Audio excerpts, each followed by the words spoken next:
Darkness had always seemed to Angelica a living thing, and as long as she could remember, she knew that something lurked in it, waiting for the fateful moment, something that wanted to harm her. "You are quite big now," her mother said to her, putting her to bed for the night and carefully adjusting the blanket. "Don't you realize there's nothing there?"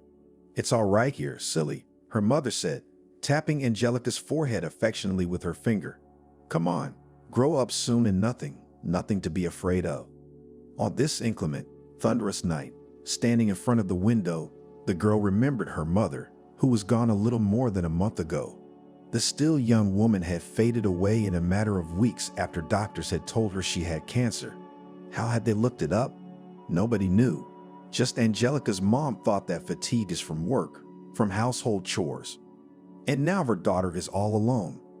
Wrapping her arms around her shoulders, she pressed her forehead against the cold glass and stared into the darkness, the first floor of the house, and it seems that there, beyond the window, the abyss. It was well past midnight on the clock, but Angelica didn't even think about going to bed until the footsteps, the fumbling of her stepfather in the next room, were hushed. He was drunk again, and when he was drunk, Angelica was almost more afraid of him than of what lived in the dark. In fact, John had demanded that she call him Daddy from the very beginning as soon as he entered the family 4 years ago. But Angelica had never uttered the word for him. Yes, she didn't know her real father. Her mother had never told her anything about him, but John, never could he be a real daddy to her. And no amount of candy and toys and sweet words about how much he loved his girl could change that. And when he tried to give her a kindred hug, Angelica felt the grip of a snare. Angelica learned about snare, by the way, early because her grandfather kept one in his collection of antiques. Grandpa had his own room, and it always seemed to Angelica a cave of treasures. What wasn't there? Huge books, colorful rugs, strange pictures that her grandfather Robert called engravings. A big globe, not at all like the ones at school. And about the huge trap, her grandfather said it was a 19th century antique. When Angelica was little, she couldn't understand what the 19th century was. Even what her grandfather said didn't help. It was a time so long ago when even his own grandfather had been a baby. Robert also said that this trap had once been used to hunt special, magical wolves. But Mama didn't like that kind of talk. She said that because of them, Angelica would never stop being afraid of the dark. Mom sometimes even demanded to throw this thing away, saying that even though it lies on the shelf, but still somehow uncomfortable, the aura in the house is spoiled. But grandfather only waved away and said that the aura, if it is at all in nature, spoiled people, but not things with a good family history. "Daughter." Stepfather's quiet voice at the door pulled Angelica out of her silent stupor. She shuddered and turned around. "Angelica, open up to Daddy. You're awake. Are you afraid of a thunderstorm, little girl? The nightlight is on. There." She clenched her teeth. What kind of little girl is she to him? A week ago she turned 18. But no celebration, of course, shortly after her mother's funeral, no wish. Just that day had passed and that was it. Her stepfather only got drunk in it again and kept repeating that time flies, and she for him will always remain a daddy's daughter who belongs only to him. In general, the stepfather said strange things when he was drunk, and when he was sober, he did strange things. For example, he loved to move things from one place to another. For example, the mud Angelica used to drink tea from in the morning, and then began to say that no, he did not touch anything. It is with her head something apparently is not so. "Go away, please. I'm tired. I want to sleep." "Go away, you're drunk." Angelica's voice sounded unsure. The stepfather outside the door seemed to run his fingernails over the door. No, the stepfather exhaled hoarsely and the door opened. He stepped into the room, closed the door. "What are you running from me for, huh? I won't hurt my girl." The stepfather licked his lips and Angelica felt nauseous. Suddenly, his hand reached out and put out the nightlight.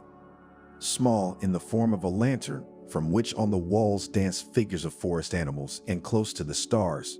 "It was a gift from my mother long ago, and every night burned until morning." "Turn it back on." Angelica's voice trembled. She couldn't bring herself to move from her seat. "No, It wasn't completely dark in the room after all. There were lights burning in the yard, and the lightning seemed to strike without ceasing. But the disappearance of the source of warm, soothing light struck a whiplash on her nerves. Afraid of the dark girl, the stepfather was getting closer. "What do you want?" "Let's talk tomorrow. I'm tired, Anne." "Do you want to go to bed, my girl?" The stepfather licked his lips again and hiccuped drunkenly. Angelica gasped, her body trembling. If now to rush forward and jump out into the hallway. "You can wake grandfather. He will calm him down." Grandfather, though he was already 70, was not afraid of John and always protected his daughter and granddaughter from his drunken antics.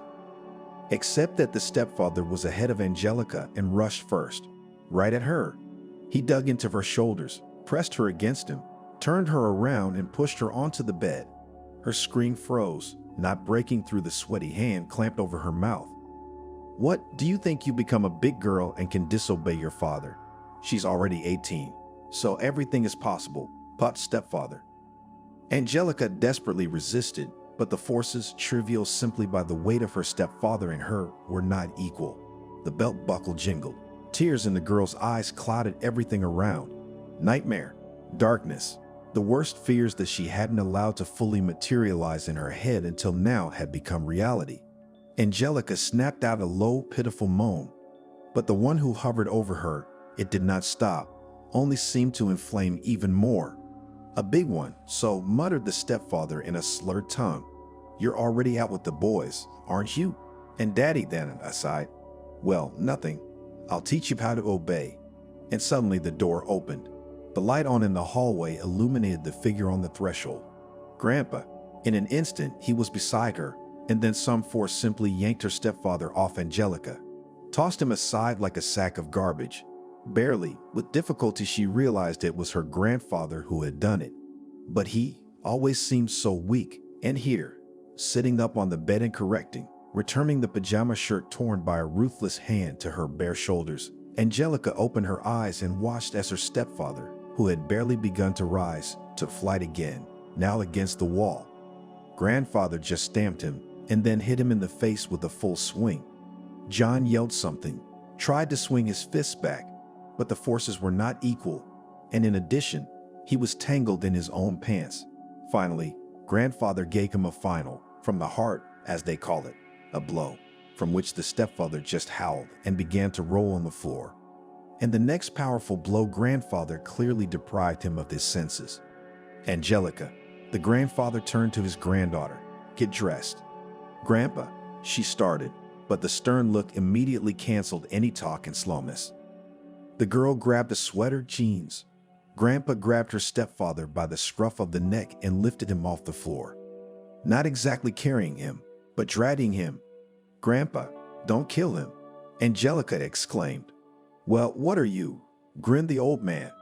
"Teaching enough for a start. What we will do." "What are we going to do?" Angelica froze. "We'll leave. Right now." "What?" "Oh, granddaughter, I should have waited for nothing. I thought maybe he would come to the senses. You see, he's lost his human face. No, we're leaving now. I've already decided where to. You obey your grandfather and pack your things. I'll call a cab and I'll lock him in the back room.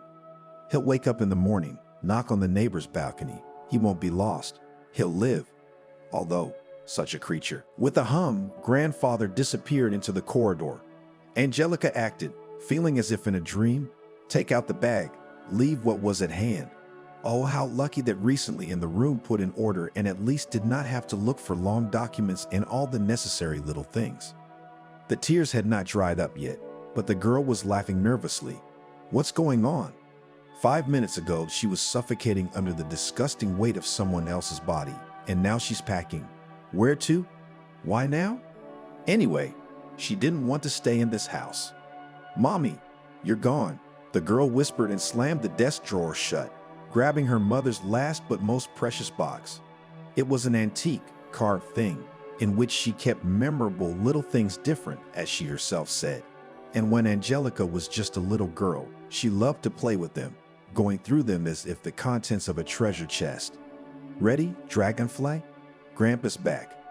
Far away in the apartment, there were drunken shouts of her stepfather. who had apparently already come to his senses and was pounding on the door, locked in the room. Instead of answering, Angelica nodded. She went out into the corridor, then to the landing. Grandfather didn't lock the front door, just closed it. Now to the elevator and down. Why are we leaving? Where to? Angelica asked when they stopped at the elevator. Robert didn't answer right away.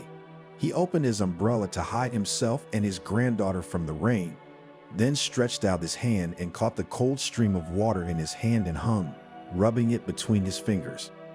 He'd been thinking about it for a long time, about how it couldn't go on like this.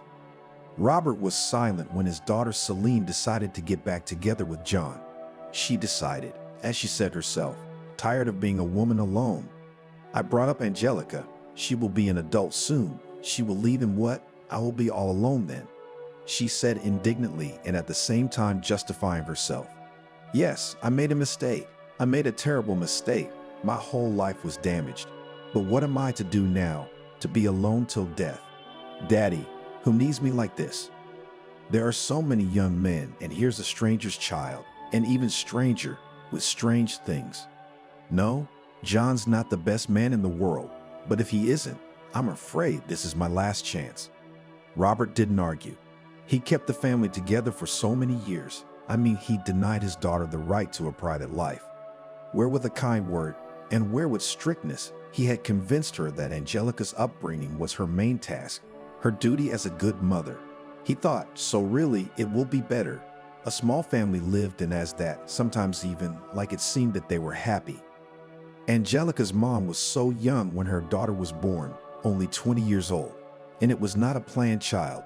And the father of the daughter, it was possible to consider that there is no at all.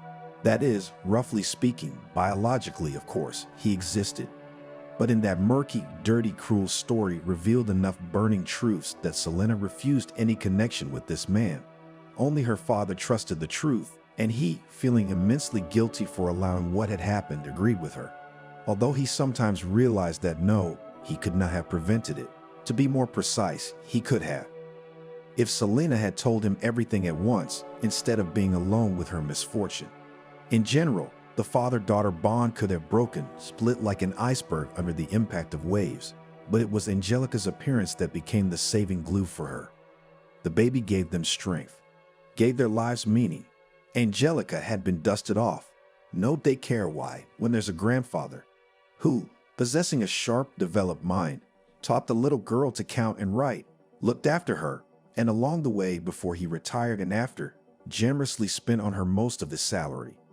She was his historian and culturologist, specializing in folklore, not that great, but with what the accountant received Selena for the needs of the family was enough. Angelica grew up a quiet, domestic child. She went to school, but she did not make many new friends. In general, with her and in the yard drove few people, not because of her odd fear of the dark and a sensitive attitude to the fact that sometimes count the surrounding objects were so noticeable, no. About it only the closest knew.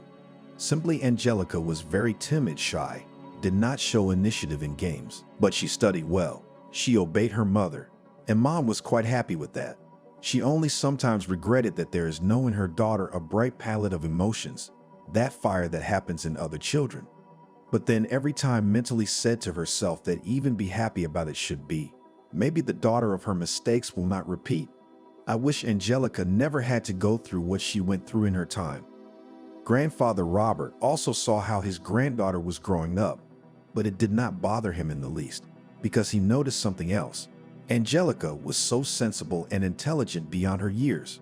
So what if she doesn't run around the yard with the other kids, but as peanuts cracking tasks from math and physics textbooks, eagerly argues with him, an old man about the deep meanings of the legends of Eastern Europe, and by heart can retell the most important dates in the history of Constantinople, not forgetting all the names of important persons of that time.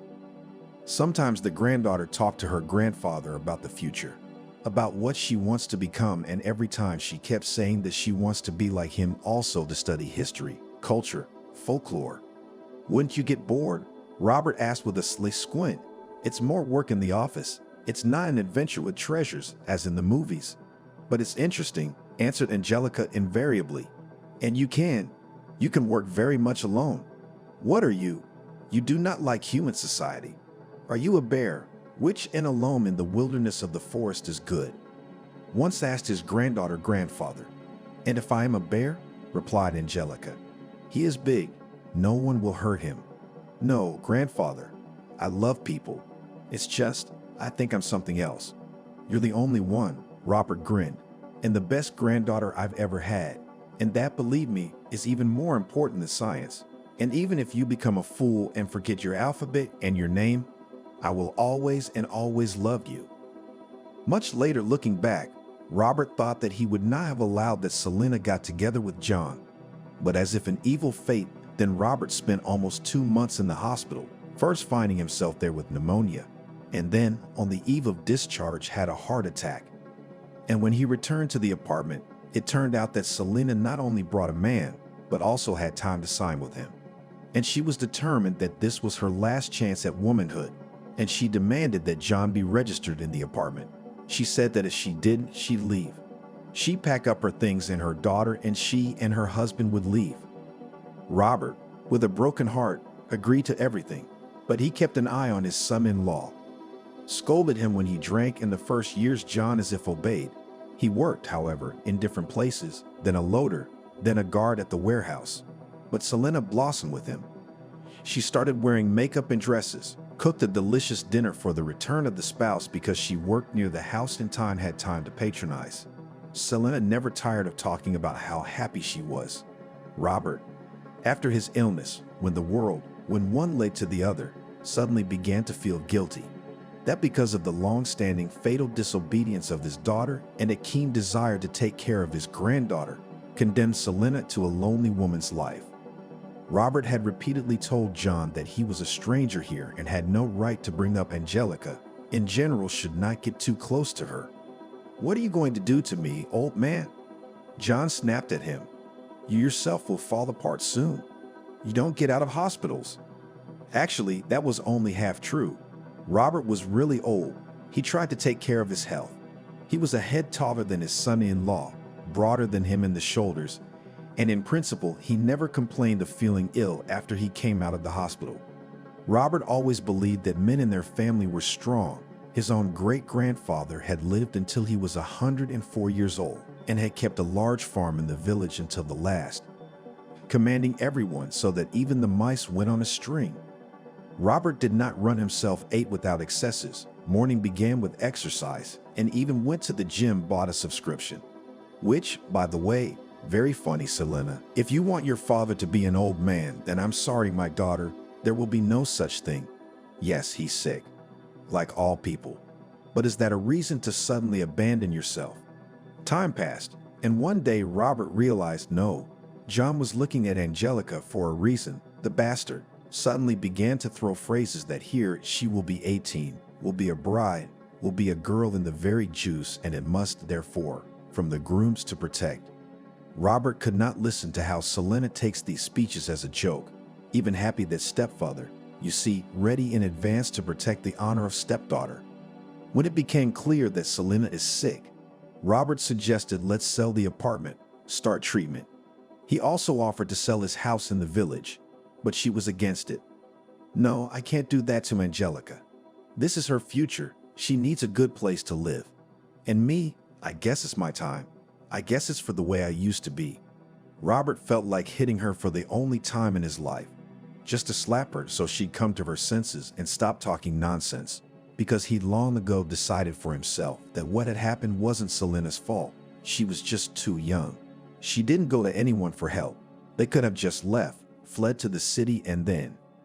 After his daughter's death, the only reason Robert didn't collapse into the black abyss of despair was because he knew Angelica needed his help. He realized that with John further to live under the same roof they cannot. He was not ashamed to drink at home, and on all attempts to talk shouted that he was in grief and in general he was registered here. Robert decided to do otherwise, to move out, taking Angelica with him of course, and then already sell the apartment. Slowly began to learn everything, and the place where to leave, prepared. But here's how it all turned out, that I had to hurry. And now when they were standing at the entrance, all these events and decisions of the past flashed before their eyes. Grandpa, where are we going? Maybe we should go back in. Okay, Dragonfly, listen to me. Robert turned to his granddaughter and put his hand on her shoulder. I thought I'd tell you everything later, well, as it is now. We can no longer live with this man. You yourself, a big girl, should realize what he's like. I'm an old man, of course, but I'll take care of you. There's a place where we can stay while we decide everything. We'll leave town. Grandpa, what about it? I have to prepare to enter next year. What about me? There's a library in town. Angelica did not realize that her thoughts were occupied with such trivial matters of the future, but they rose up in her mind like a barrier protecting her from the aftertaste of the attack. You will, Robert answered. The time is September. You'll have plenty of time to get ready for admission. I'm sorry, Dragonfly, he added more quietly. I should have taken you away earlier. The old fool. I kept thinking that I had to finish this and that. To hell with everything, just to keep you safe. It's not your fault, Grandpa. Angelica's voice trembled. Why did Mom bring him? He's your mom just loved and did not listen to her mind. It happens in life. Well, granddaughter, do not cry. I want to go back and unscrew his head. Angelica sobbed and hugged her grandfather. Don't. Let's really just go away, even to the end of the world. And where are we going? To your friends? No, Dragonfly. We'll go to my small homeland, to the village of Boars. Boo, that's all the girl could say. She would have been less surprised if her grandfather had said that they were going, say, to Paris. Angelica knew that this village was somewhere far away, but she had never been there. Her grandfather had once told her, when she was still a little girl, about those places, about how free and beautiful it was there. But then Mom heard it and yelled at Grandpa. She said she shouldn't tell her daughter about it. She'd had enough of that damn place. But it was such vague, ancient memories, and Angelica did not ask anything about it now. The abominable attack of her stepfather had put the girl into some sort of trance. She was now ready for anything, just to be away from here. Finally, a cab pulled up. The driver, a chatty and smiling guy who introduced himself as Vasily, loaded the passengers' things and under the story about what an unusual shift he had today, took them to the station. And the owner of the pug said to me, "Don't worry, we are calm today. What does he do when he's not calm?" I do not envy her husband. Gibbered the guy, carefully taking a place in the parking lot. That's it, here we are. What time is the train there? We'll make it, answered Robert, counting out the bills with a bounty for the trip and for tea. Grandpa, have you bought tickets already? Angelica was surprised. No, but the nearest one is leaving. Robert glanced at his wristwatch. In 3 hours, if there are no tickets for it, then we'll go next. Grandpa, will he be looking for us? Who knows? But don't be afraid, smiled the old man. I won't let him hurt you. Now let's get to the Boars, rest, and slowly get on with our lives. Look, Dragonfly, there's a 24-hour buffet. What do you say about the pies? Unhealthy, fried, but tasty. I will, smiled Angelica. Luckily, the train tickets were available. Robert paid for a whole compartment at once so that not a single living soul would not interfere with the journey. Unfortunately, we don't have grilled chicken and boiled eggs, but there is a restaurant car, so we won't starve. Give me that bag, granddaughter. Careful, put it here. Something jingled in the bag. Robert carefully placed it. Angelica frowned. It felt like a box. Grandfather, is there a trap in there? Robert nodded. Grandpa, you told Mom you were going to throw it out. Yeah, that came out badly, but that memory is mine. That trap, what's that? Oh, Dragonfly? I'll tell you later, but for now, he doesn't ask for food and drink, and he won't jump out from under the shelf, won't bite, right? So forget him for now, forget him. Let's better make the bed and you go to sleep, or look, quite sleepy eyes. Angelica agreed. Now, under the measured clatter of wheels, when with every moment the train carried away farther and farther, she suddenly felt so tired. Still, however, wanted to wash to wipe with a washcloth all traces of touching stepfather, but now it was impossible and therefore could wait. Early in the morning, when the dawn was already dawning, grandfather woke Angelica to admire the view outside the window. It was really a breathtaking sight. The train was rushing past the river, on a vast meadow in front of which cows were grazing. Summer was running, flying to the end, and the cattle were walking on the last succulent grasses. A little later, they took tea, and breakfast was served by the conductor, and Angelica plunged into what she loved more than anything else in the world, grandfather's story. He told her what they would soon pass by, and then the view of a half station or some village acquired a special, deep, and fascinating meaning. "What are we going to do there, grandfather?" "To live, granddaughter. We spent too long in the city, and you've never seen anything but it in your life. I have a house there." "A real one?" Angelica gasped. "Well, not a toy," Robert grinned. "It was built more than a century ago. It has a solid piece of land. True, almost everything stood unattended." "What do you mean, almost?" "Well, there were people to keep an eye on things so they didn't fall apart. But all in all, we'll live in a wilderness, granddaughter. But believe me, that's what will do our hearts good now." The road took a long time. Sometimes we went out at small stations to stretch our legs. And also, grandfather always bought something to fried seeds or homemade dry fish. Angelica tried it all with apprehension and even tears. Mom would not approve cooked by unknown person, unknown in what conditions. But Angelica also believed her favorite grandfather. "Grandpa, well, what kind of village is this?" Angelica said in surprise, diving out of the screen of the smartphone, in which she had been sitting for the last half an hour. "Almost a city already." "Yes, the Boers have changed, but fortunately, civilization is slowly coming, and the spirit of the old, as they call it, lives." "And you, what are you? Quite urban at me." "What else?" Angelica shrugged her shoulders. That's what I mean. Consider, the real life has not seen." "No, I should have been more determined, and at least sometimes to bring you. Look, and would not have grown up such a boo."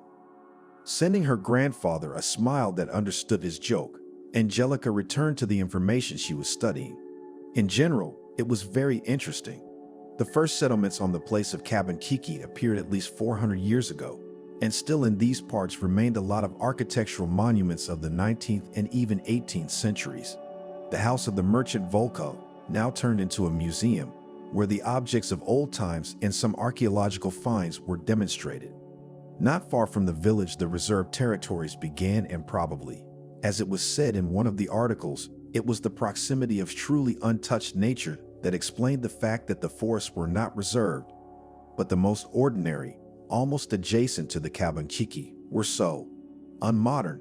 In other words, they were happy in the proper seasons with an abundance of berries and mushrooms, and there were also all sorts of animals: hares, martens, and even moose, and someone said wolves.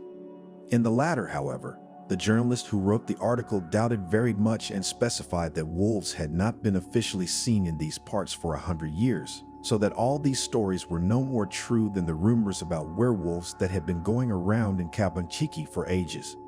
"Grandpa, is there a fence at our house?" Angelica suddenly asked. "There is a good fence. It's good enough to keep out strange cattle." "Are the doors and windows locked?" "Why do you ask, granddaughter? Are you afraid of robbers?" Playing mysteriously with his eyebrows, grandfather asked, and Angelica smiled involuntarily. "It's just that we will live alone. Don't be afraid. Outside bandits don't climb there. Thieves too in Kabankiki. There are no for about 30 years. Why? If you know too much, the martens will take you to the forest." Grandfather said something incomprehensible and wagged his finger at his granddaughter. Angelica shrugged her shoulders and changed her occupation, though she had few people who could be called friends in the city, and it was necessary, of course, to inform them that she had left. At last the train stopped. The usual fuss began to take things, check that nothing had been forgotten, and come back for what had been forgotten. Then we waited for the bus, and having mixed up a little, almost went in the opposite direction. In short, by the time we finally reached Kabanchiki, Angelica felt tired. But of course she looked at the sides, at what opened her eyes. It was hard to say that it was a village, if we were to be guided by a classical idea of it. Asphalted road, modern buildings, post office, stores. In the distance could be seen the roofs of solid such houses. Robert explained that it was squeezed into the territory of Kabanchiki Cottage Village, like a cottage, but with a considerable number of such properties in which they live all year round. But soon all this was left aside. The air was fresh and possibly fragrant, filled with the aroma of meadow grasses. The wind carried the freshness of the river and the distant mooing of cows. Angelica suggested taking the cab when they first got off the bus, but Robert said it was ridiculous to walk 5 minutes. But it must have been half an hour, and with the way the luggage was dragging their hands, it seemed like an eternity. They passed all the houses in the village. Angelica felt strange, because they did not stare at them, but some of the old men suddenly began to say something to others at their appearance. Angelica suddenly thought about the fact that her grandfather never really told about his past life. That is, about the time before he moved to the city, and it now seemed strange. After all, with Robert, it seems granddaughter about everything in the world could communicate. So why wasn't this period of his life covered? I could not believe that his grandfather had nothing to tell about his youth, but what he told was scraps, as if from the ancient story torn out pieces, erased some of the words and so presented, and unclear to you and curious to the horror of what is there, in fact, what is there. Wow, Grandpa, is that your house? Marveled Angelica. When finally they got out of the village, or rather left the last of its houses a few hundred meters behind them, grandfather and granddaughter stopped in front of a 2-story brick house with a tile, once must have been red, but now lost the richness of color roof. The windows were boarded up. The paint had peeled off on the walls, revealing the brickwork. The girl thought suddenly that the house looked like a huge, lying in hibernation beast. A long period of idleness had made it quite heavy, clumsy, and the fur on its sides had piled up, in some places falling out, exposing the base of the hide. What nonsense comes to mind sometimes. Shaking her head and shrugging her shoulders, Angelica approached the wrought iron fence, covered with some greenery, touched the black bars with her fingers. It seemed that it had been painted at least last year. Otherwise, it would have rusted for so many years. There was a shrill, howling squeak. Grandfather opened the lock on the gate, and now with effort pushed it forward, opening it. "Welcome to our domain," he said importantly to his granddaughter, lifting his hat above his head. Grandfather had always, for as long as Angelica could remember, loved hats, and in summer he always wore light-colored sailcloth hats, which made him, together with his neat beard and mustache, look like an ancient professor. This resemblance, by the way, even did not spoil the habit of grandfather to wear under suits not shirts with ties, and t-shirts from youth stores bright, with bold prints and bold inscriptions. The porch of the house inspired apprehension, but it didn't fail when Angelica climbed it. It was her turn to unlock the doors, and they creaked open with an equally shrill creak. "Oh, what a mess." Robert shook his head. "I'm going to have to work here." "Is there heating?" Angelica asked, suddenly worried about the comfort of her new home. "From the boiler in the basement. I bought a new boiler 3 years ago, but it was idle." The girl only shook her head. It was surprising and strange that the grandfather cared so much about the place where no one lived for many years, in which they did not even go on vacation. True, now it became clear that when grandfather left, as he said, on business, he probably came here to see how the house was. A spacious hallway with a wide staircase going to the second floor created the illusion that the house was much more spacious than it seemed from the outside. Watching her grandfather, Angelica thought that he took such an abrupt departure much more calmly than she did. With a most nonchalant look, armed with the appropriate tools, Robert proceeded to open the windows.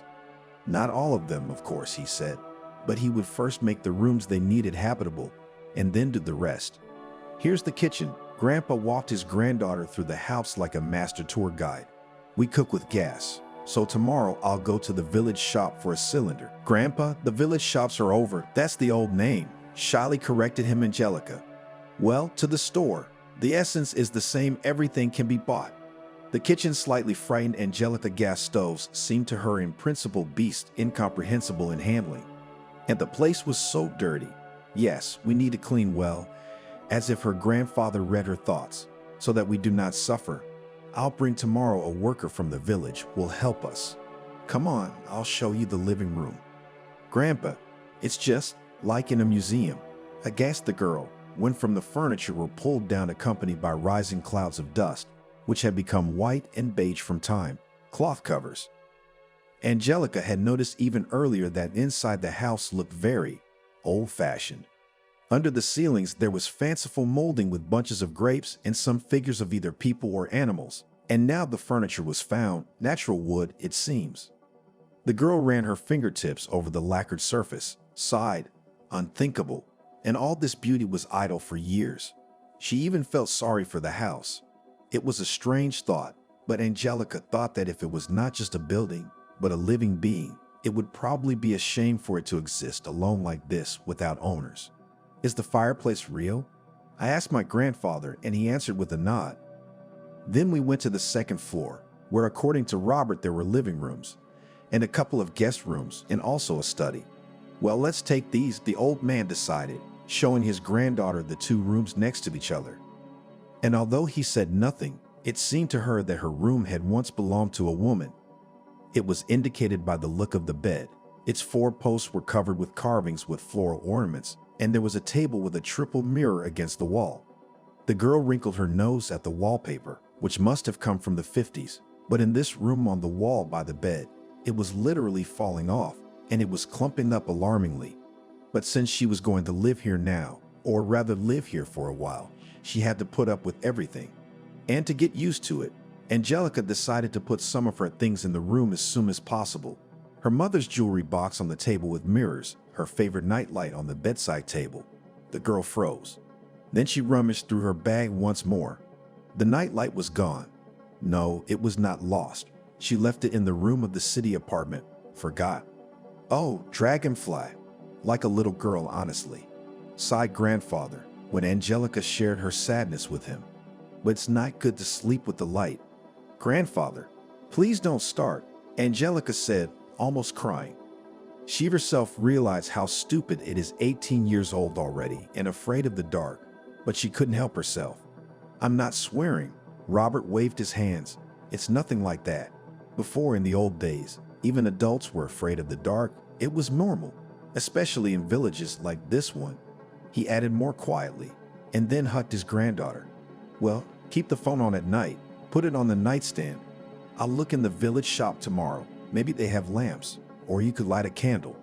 No. Angelica calmed down and even smiled. I don't want a candle. What if there's a fire? And in the old days, how did they live with them, eh? And nothing did not burn everything and everywhere. So then, probably skillfully. That's right, Robert nodded. In the old days, we lived without the internet, but in many ways we were smart, and in some ways we understood more than we do today. Well, now that we've looked around, granddaughter, let's walk back to the village and get something for dinner. I'd order sushi too.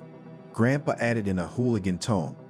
But I'm afraid the delivery zone doesn't extend to the Boers. You should get some rest, Grandpa. Angelica hated to be weak. After all, she's so young and Grandpa's old. Why don't I go? You just write down what to buy. Okay, you agree? Before going to the store, still found out that the water supply in the house again has heating from the boiler, and in principle the quality of water is not frightening. So Angelica went shopping almost in a good mood. It was nice and strange at the same time to walk along the empty road, listening to the silence. No, of course, the silence was not absolute, but against the background of the city noise seemed just fantastic. As it turned out, there were several stores in Kapanchiki, but Angelica was lucky to go straight to the largest one, where everything on the list was available, and also, to her delight, nightlights were available. Angelica chose the one in the shape of a bear in linden pink color.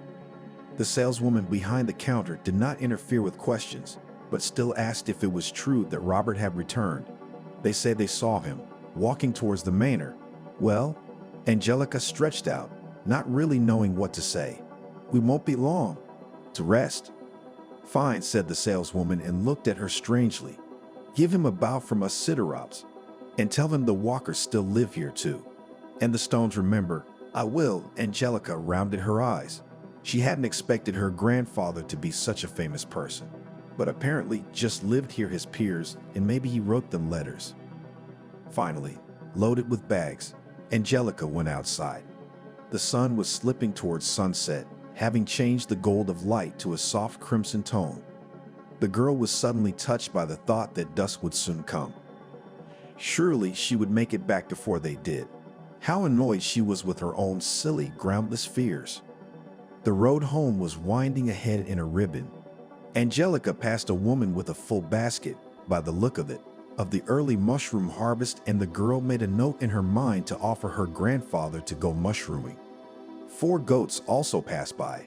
The animals kept in a flock and drove them barefooted boy, who paid no attention to the new resident of Cabanchique, too absorbed in the fact that not to let run away his small herd, and in addition still hummed under his nose some song.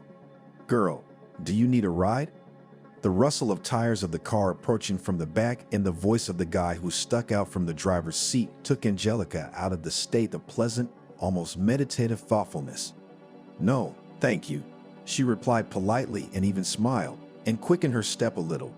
Not that Angelica was afraid, but it was somehow unpleasant when you are alone on the road, the darkness is getting closer, and behind you a car with 4 strange men crawls. "What are you doing?" One of the guys in the back nodded. "Hop in, we'll give you a ride." "Are you afraid?" The driver grinned. "Why so? Are you a city girl?" Angelica shuddered. "Only this is not enough. What to do now?" "Turn around and go back to the village where people are. Drop the heavy bags and run?" "Hey, what's the big deal?" A new participant in the events unfolding in the dwindling twilight approached from the direction of the village, just like the car, but on a bicycle. It was a tall, blonde-haired guy wearing glasses with round, old-fashioned glasses, and Angelica, though the situation did not dispose to the thoughts of outsiders, but thought that he looked something like a student from the old Soviet movies that her grandfather liked to watch. Even dressed similarly, plaid shirt, vest on top, but the jeans and sneakers, of course, are quite a modern detail. "Hi, Alexander," gritted his teeth and averted his eyes the guy who was in the driver's seat of the car. "Nah, just offering a ride."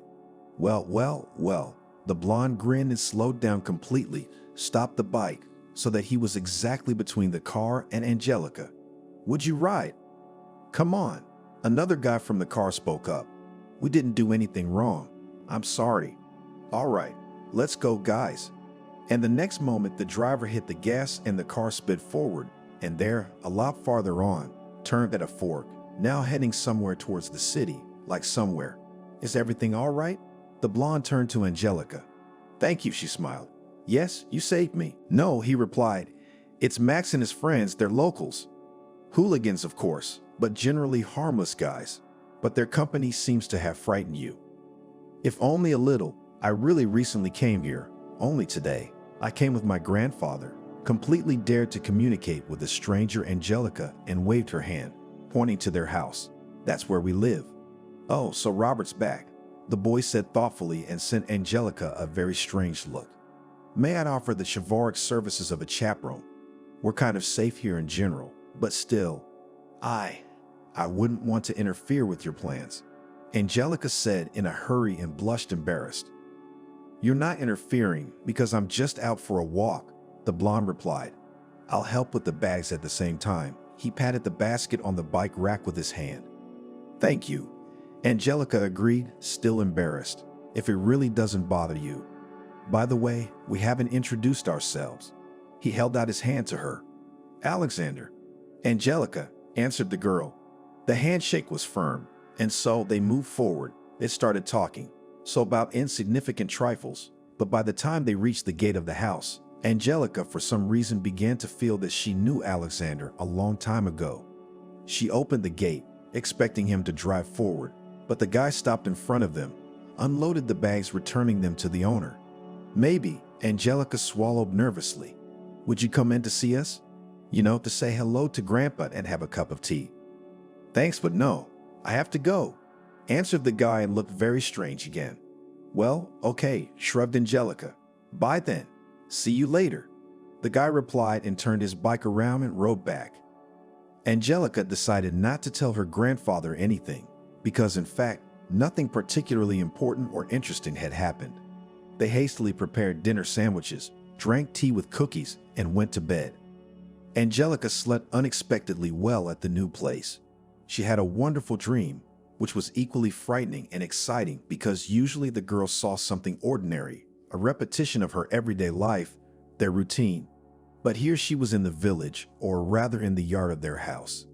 Late autumn was raining on the trees left rare, brown and dried, disturbing rustling leaves. Angelica stood in the yard, dressed only in a light dress, more suitable for the warm days of the passing summer.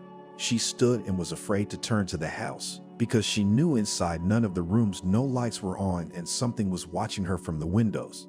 Something big and evil. And then behind the gate, which opened by itself, as if under the hand of a ghost, there was a big dog.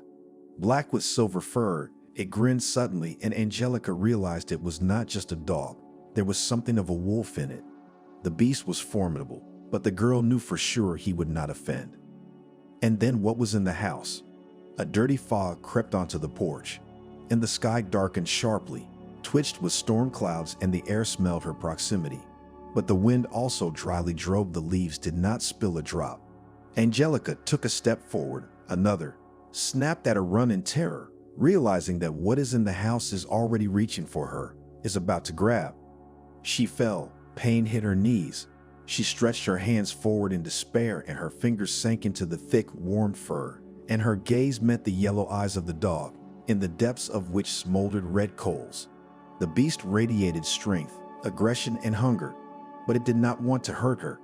Angelica somehow knew that he wanted to save her, except he couldn't. Please, it was the kind of dream where you scream, tearing your voice, but barely a whisper comes out.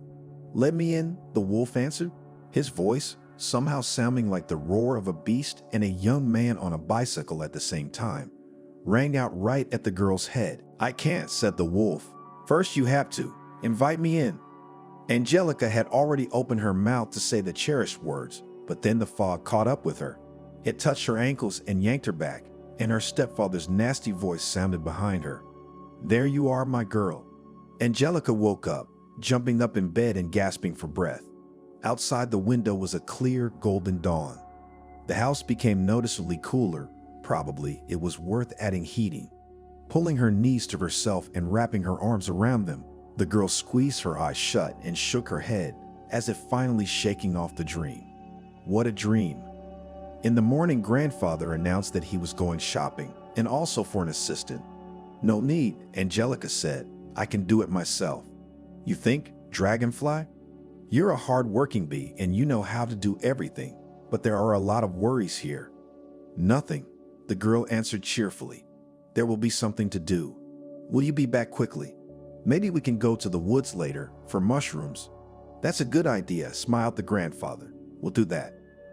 By the time he returned, Angelica, of course, had not managed to do everything, but still the most necessary rooms were cleaner. We went to the forest. It was fun, especially when the grandfather began to strictly correct his granddaughter's clothes, as it should be, to ensure that no gnats or ticks did not bite. Angelica had a very vague idea of the mushroom variety in the wilderness, and so grandfather's detailed story about what you can eat here and what not, accompanied by all sorts of simply curious facts, came just right. Grandpa also told a little about the locals, and Angelica decided to open up about what happened yesterday. I don't know Alexander at all. Robert shook his head. But I think we should invite him to tea, if only as a courtesy. Tell him if you see me insisting.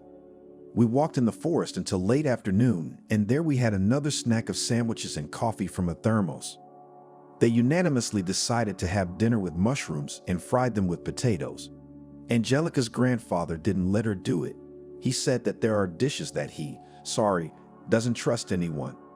At dinner, we did not utter a word too tasty. Everything was too delicious, impossible to distract. But then, when grandfather, again without any help, brewed a fragrant tea, it was time to talk. Robert told his granddaughter that they had come, of course, to rest. But it was also time to seriously deal with his life. I think it's time for you to learn something about our family and why your mother has been alone for so long. Perhaps I should have told you about it sooner, but I once made a vow to Celine not to tell you anything, but I think that was a mistake. I'll be honest, granddaughter, I feel like I'm betraying my daughter's memory, but I can't keep quiet. There are things you can let go of, but you must know, and we'll start from afar. It turned out that the ancestors of Angelica's family on her mother's side were scientists, at least in 4 generations, and all of them attracted not exact sciences, but history, literature, folklore. Therefore, in many ways they were happy to take in the family of Angelica's grandfather because he did the same thing. Angelica's great-grandmother on her mother's side was, as it became fashionable to say in the modern world, psychic, and it brought her fame, but not particularly good. But personal happiness was not. In the end, this intelligent and talented woman, as Robert said, went crazy. Your mother was under the impression that this was not the first woman in your family named Gu, shall we say, had peculiarities of consciousness. Your aunt. Well, what's an aunt?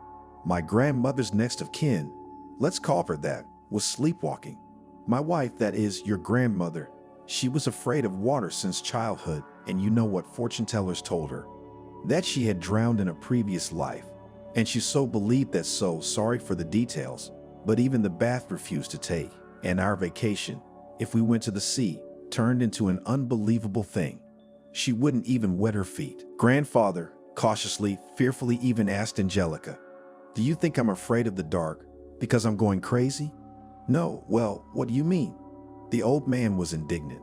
"It's just that you're an impressionable person, but I'm afraid some inclinations in women of our kind still have. Only, Angelica, here, I beg you, do not think that you go crazy. Rather, I repeat, you are extremely impressionable nature, and you in life contraindicated strong emotional shocks. And also, by the way, if you believe what went among the women of our family, you may have the gift of a psychic, a seer. I wouldn't want that." Angelica shrugged shakily, though the room was very warm. "What happened to Mom?" "And with her, dear, what happened is this. And again, I'm sorry that you have to learn all this. Your mom fell in love with a man when she graduated. It was clearly a hopeless case, but she decided that he was a man destined by fate. I was ill with something like asthma at that time, and since I had the opportunity, I decided to move to the countryside to improve my health. At the same time, I began to teach the locals here. That is, there was a school here, everything. But I gave lessons, was, let's say, a tutor in history. I liked to collect local folklore. I'd even thought at one time to find treasure, according to legends, buried here somewhere. And you can imagine, we found it, a pot with ancient coins. As I remember now, the reward was divided among everyone honestly. Oh, we had a week's walk then. Anyway, we came here. Selena was very sad that she left her beloved. But here's how it turned out. He was married and his wife was pregnant. So Selena decided to do the old-fashioned love spell, and she chose Alevtina as her assistant. We had such an old woman here, a mean one. She persuaded Selena to go to the forest at night, to the swamp, and there to do something dark.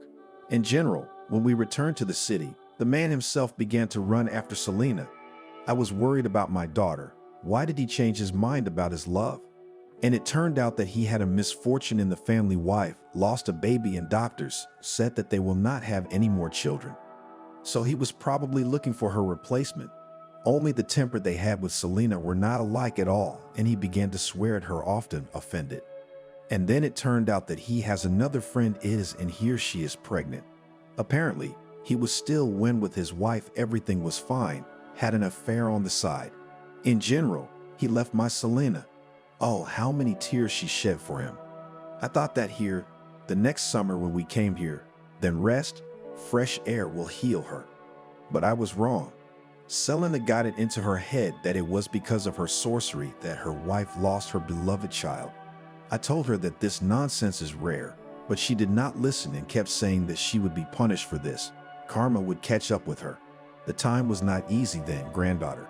Not the heart of the 90s, of course, but in some places they were still on their feet. Bandits.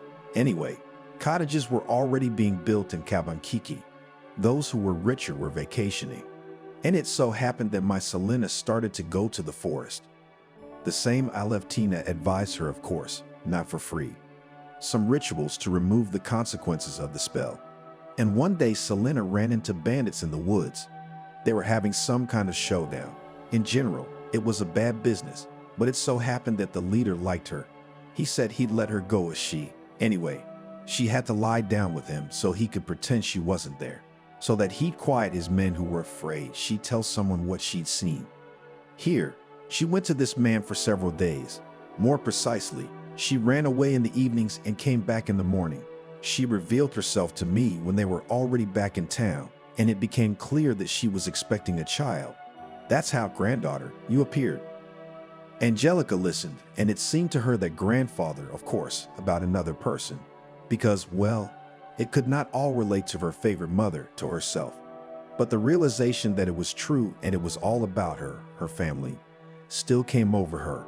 Robert paused and then, reading from his granddaughter's look that she understood everything, continued. He tried to find that man, but it turned out that the leader had run away. Someone had gotten into a fight, and he had to flee. And Celine told him not to look, not to anger. Angelica was tormented by ambivalent feelings that night. On the one hand, she realized how important it was to understand what was happening to her mother. But on the other hand, now she knew for sure that her life would never be the same again. And it seemed that now there was something in her that confused everything even more, pushing her somewhere forward, into the darkness.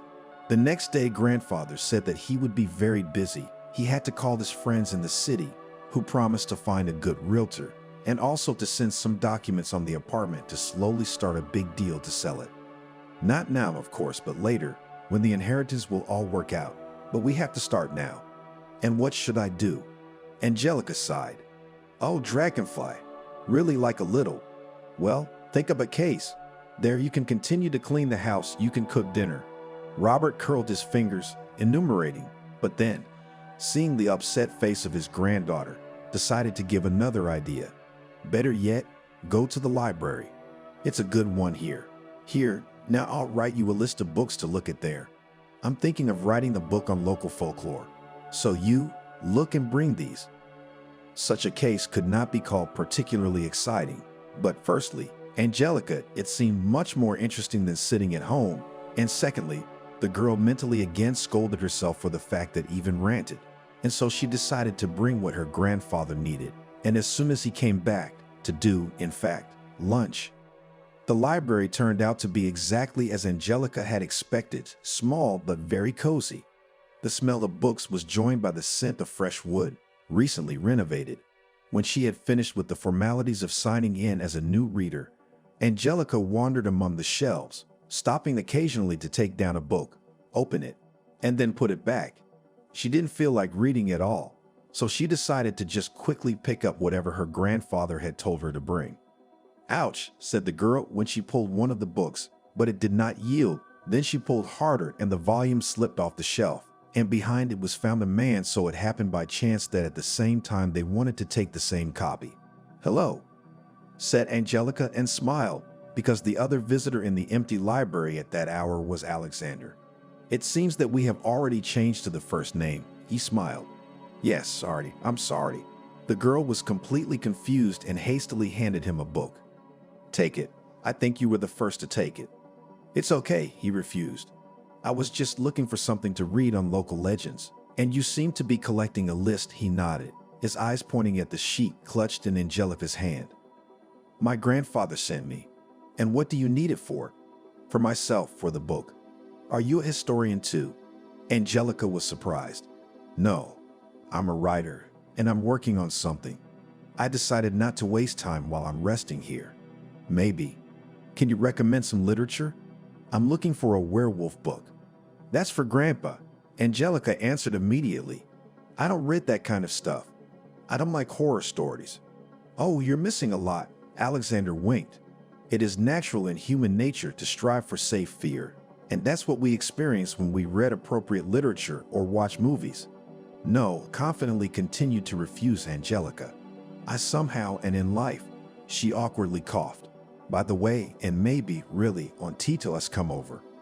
Maybe, the guy seemed to answer simply, but there was something infinitely stubborn in his voice, as if he was never going to come to visit. But he did come. That same day, he showed up at 7 o'clock in the evening with a bouquet of flowers and a cake. Oh, this is unnecessary, Angelica said embarrassedly, taking the bouquet. Oh, what do you think? Alexander jokingly replied, going into the house. I brought the cake just in case. What if you are a terrible cook? Winked at the girl. Angelica almost choked with indignation, but then, appreciating the impertinent joke, grinned. I do serve a birch bark pie to harmful guests, but such pretty blondes can count on something better. Grandpa greeted the guest friendly, but without any jokes. They sat down to drink tea and the conversation began. It turned out that Alexander came to Cabanchichi to rest from the bustle of the city and at the same time in such favorable, inspiring conditions to work on some of his literary projects. He was 24 years old. He had recently graduated from the Faculty of Philology and was going to devote his life to literature, not only as a writer, but also as an editor, and the guy planned to work in a publishing house. Alexander generously told about himself, except for his family. He got off with general phrases about the fact that his father and mother are no longer in the world, and naturally, after this, neither Angelica nor Robert did not begin to ask about anything else.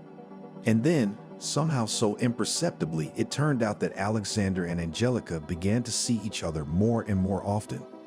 They were, in fact, meetings of friends.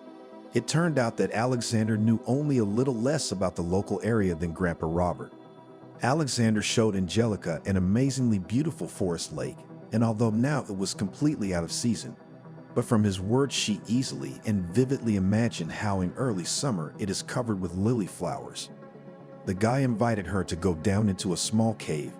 Even more likely it was a grotto, but Angelica flatly refused and panicked, and he also did not hide the fact that she tries not to go out after sunset.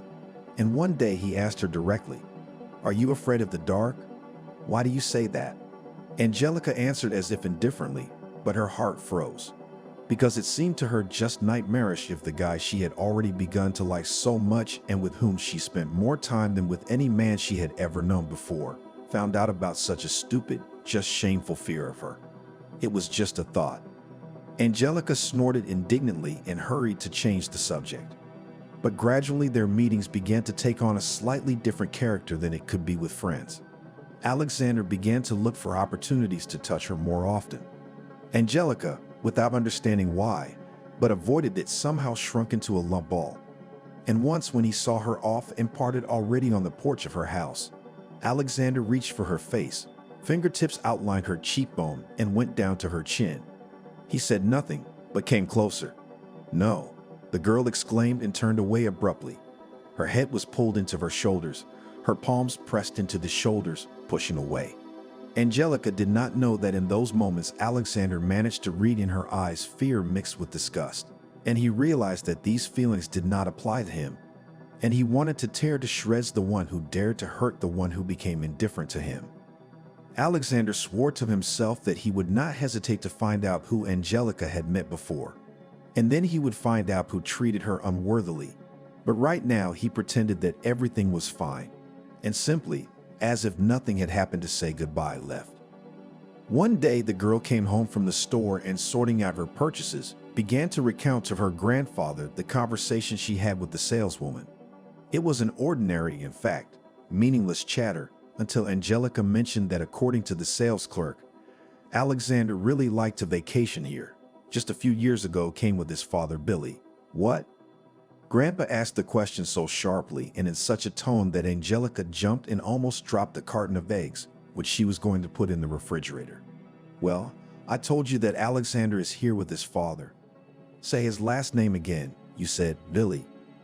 "Yes," nodded the girl, not understanding at all what the matter was. "You mustn't see him again," Robert said and sat down on a chair, putting his hand to his chest. He was having trouble breathing. "Oh, that's it, the creature."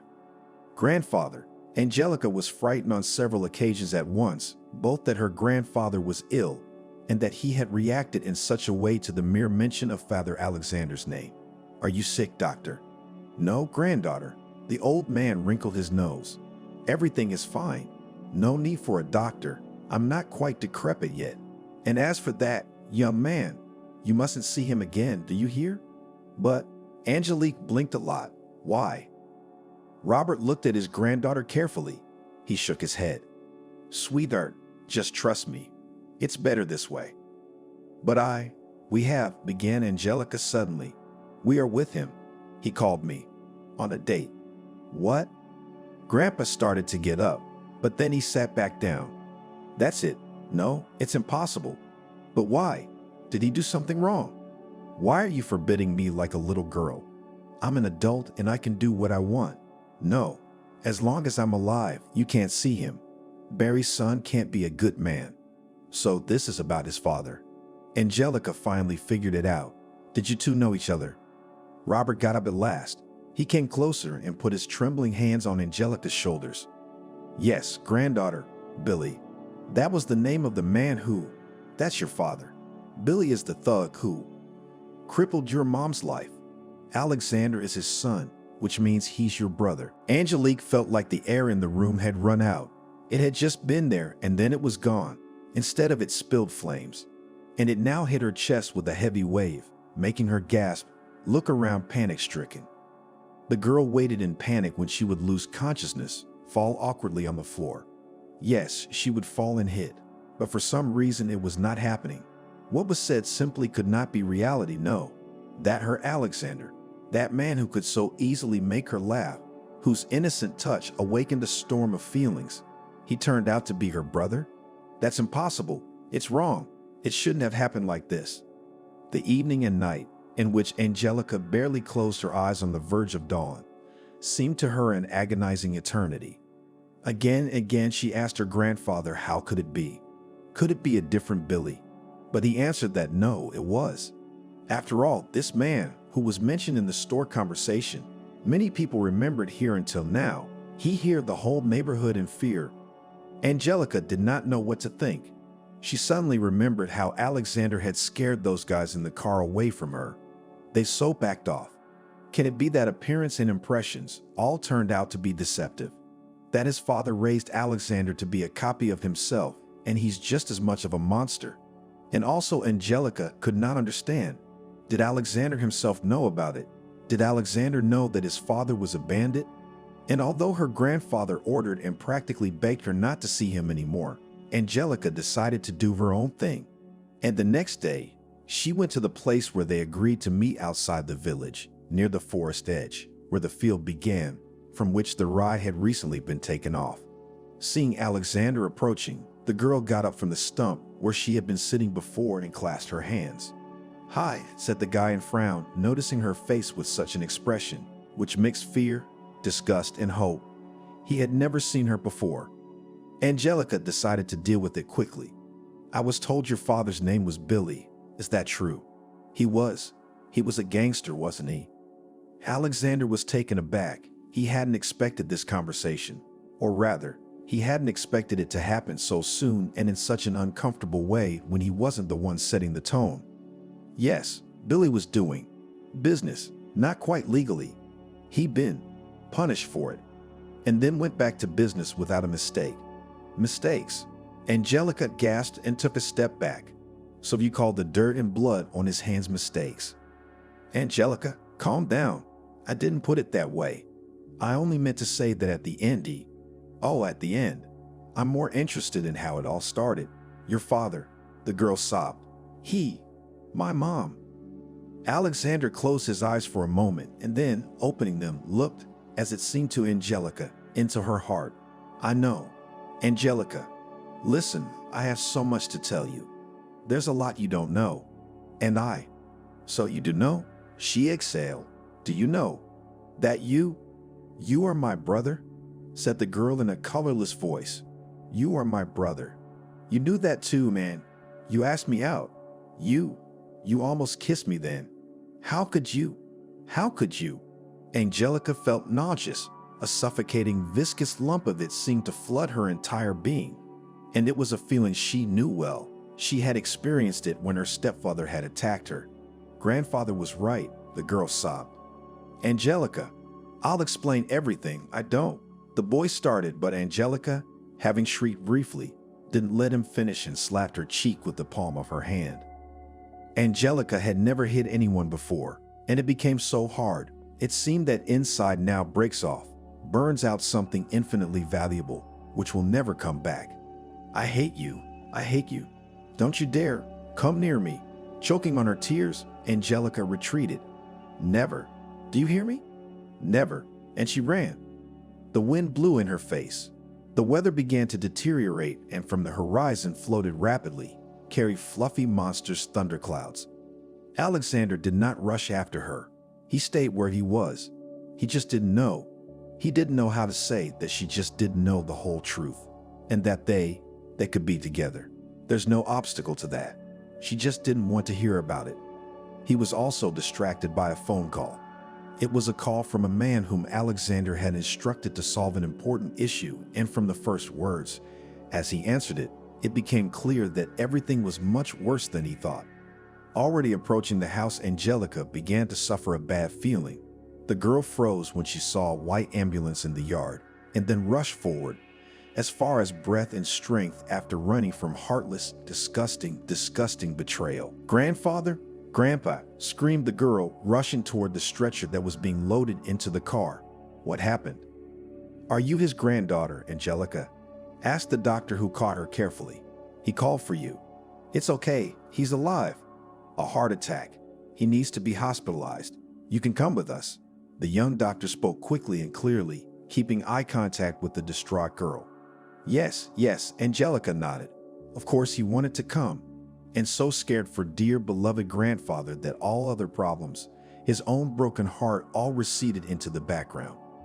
In the end, after the grandfather was in the ward of the hospital of the district center under the careful supervision of doctors, Angelica had to go back, with great difficulty, but the doctors managed to persuade her that spending the night in the hospital is not the best idea. Besides, the patient needed to bring some necessary personal belongings from home. And only when she went outside, Angelica realized that she had neither money nor even a cell phone with her. And meanwhile, it was getting darker and darker. "Wow, what people." A car with guys from the village slowed down near her. "It's cold to look at you," smirked the one who sat in the driver's seat.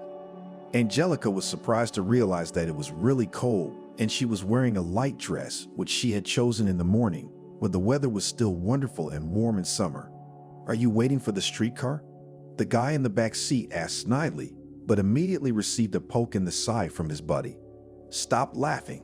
Can't you see something's wrong with her?" He leaned out the window. "What's wrong?" Angelica did not like to cry in front of strangers, but here she burst into tears and said that her grandfather became ill, and she did not know how to return home. "So get in, we'll give you a ride." The driver waved an inviting hand. "Well, if you're not afraid, like last time, we're honest. We're not evil people." Angelica nodded. She thought that she had made a mistake once before. She thought that Alexander was a good guy. She had fallen for how nice he was, and it turned out. So now she opened the door without fear and climbed into the back seat. The two guys had to squeeze in. On the way, they exchanged a few phrases. The guys introduced themselves as Max, the driver Mickey, the one who had asked about the streetcar, Harvey, and Steve. And then one of them mentioned Alexander in the conversation. Angelica asked that this was a man she didn't want to talk about at all. "Did they have a fight? I thought you two were like that. Dating." Harvey said, "Well, it's common knowledge in the village." "No, it's nothing like that." Angelica burst into flames. "He's not at all what I thought he was. He's a terrible man." "Is that Alexander?" Max marveled sincerely. "Well, you women honestly do not understand. You want bad guys. You don't like who would refuse it." When Barry got out of crime, he became a businessman. He made a lot of money, and then he died, just like his friend in the accident. It's mystical. And then there was a lot of noise that Barry gave everything to this kid in his will. He was a regular guy, but now he's a millionaire. Obviously, everyone was wondering why, so they started talking. Barry lived his whole life alone. He had women, but only for a while. He changed them like foreign cars. I guess he realized later that he hadn't had time to have children.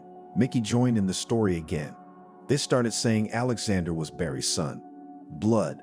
Well, as if he'd had an affair with his friend's wife once, and then, in order not to ruin the family, kept everything secret.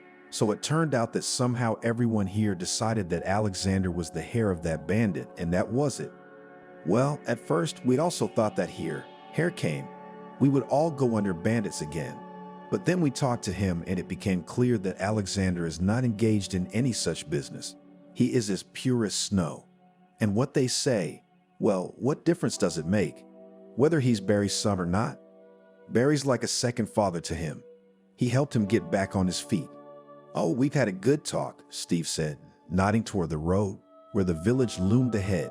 Well, we got you there. Well, you. Angelica got out of the car as if in a trance, and her head did not fit all that she heard now. In general, we told you everything as it is, summarized Max. Bye. And the car drove off. Angelica walked through the yard to the house. The meager, milky white moonlight was chasing dry autumn leaves.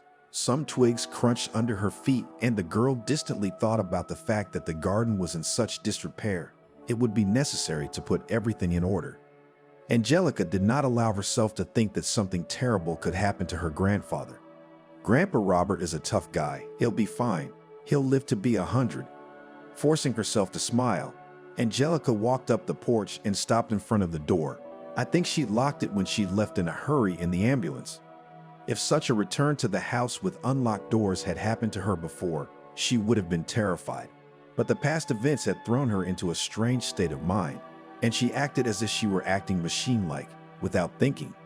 And only when the door closed and the hallway was plunged into darkness, Angelica woke up, shrieked quietly, and tapped her hand on the wall in search of a switch. Where is it? Where? I found it. Something rustled, and Angelica did not immediately realize that it was the wind howling outside the windows. And until the light flashed brightly in the hallway, Angelica stood there and her gaze hysterically darted around the corners, the floor.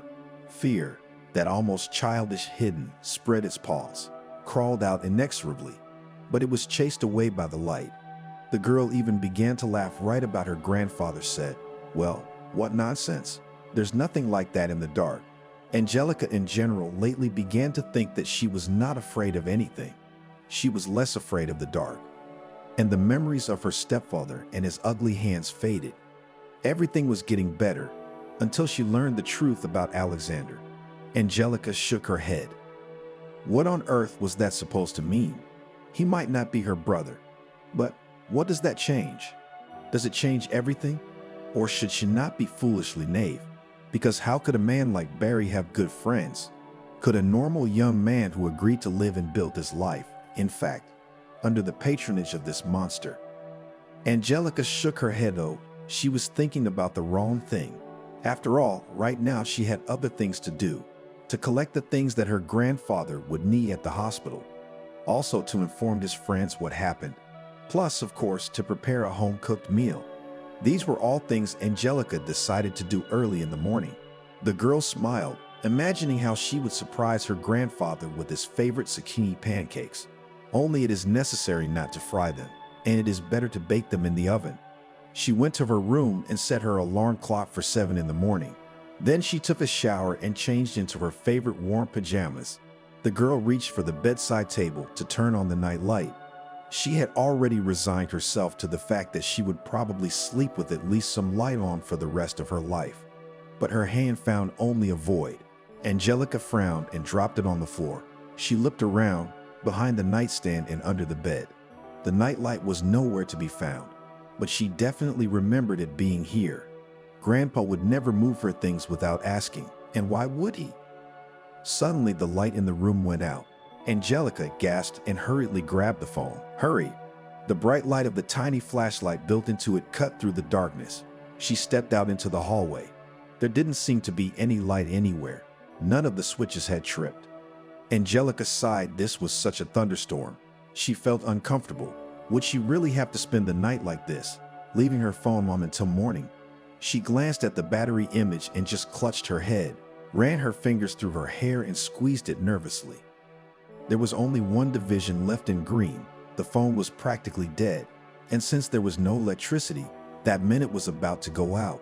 But before panic set in, she remembered that in the kitchen, in the sick closet, the most ordinary candles and matches should be kept, which meant everything would be fine. She would be left in total darkness. It was only a short walk to the kitchen, and in order not to be so frightened, because the darkness was too much around, Angelica quietly began to hum a song. A beautiful voice, my little one. The girl stopped as if she had hit a wall. Her body stiffened. No, not with fear. It was a different feeling. Hard, all-encompassing, paralyzing.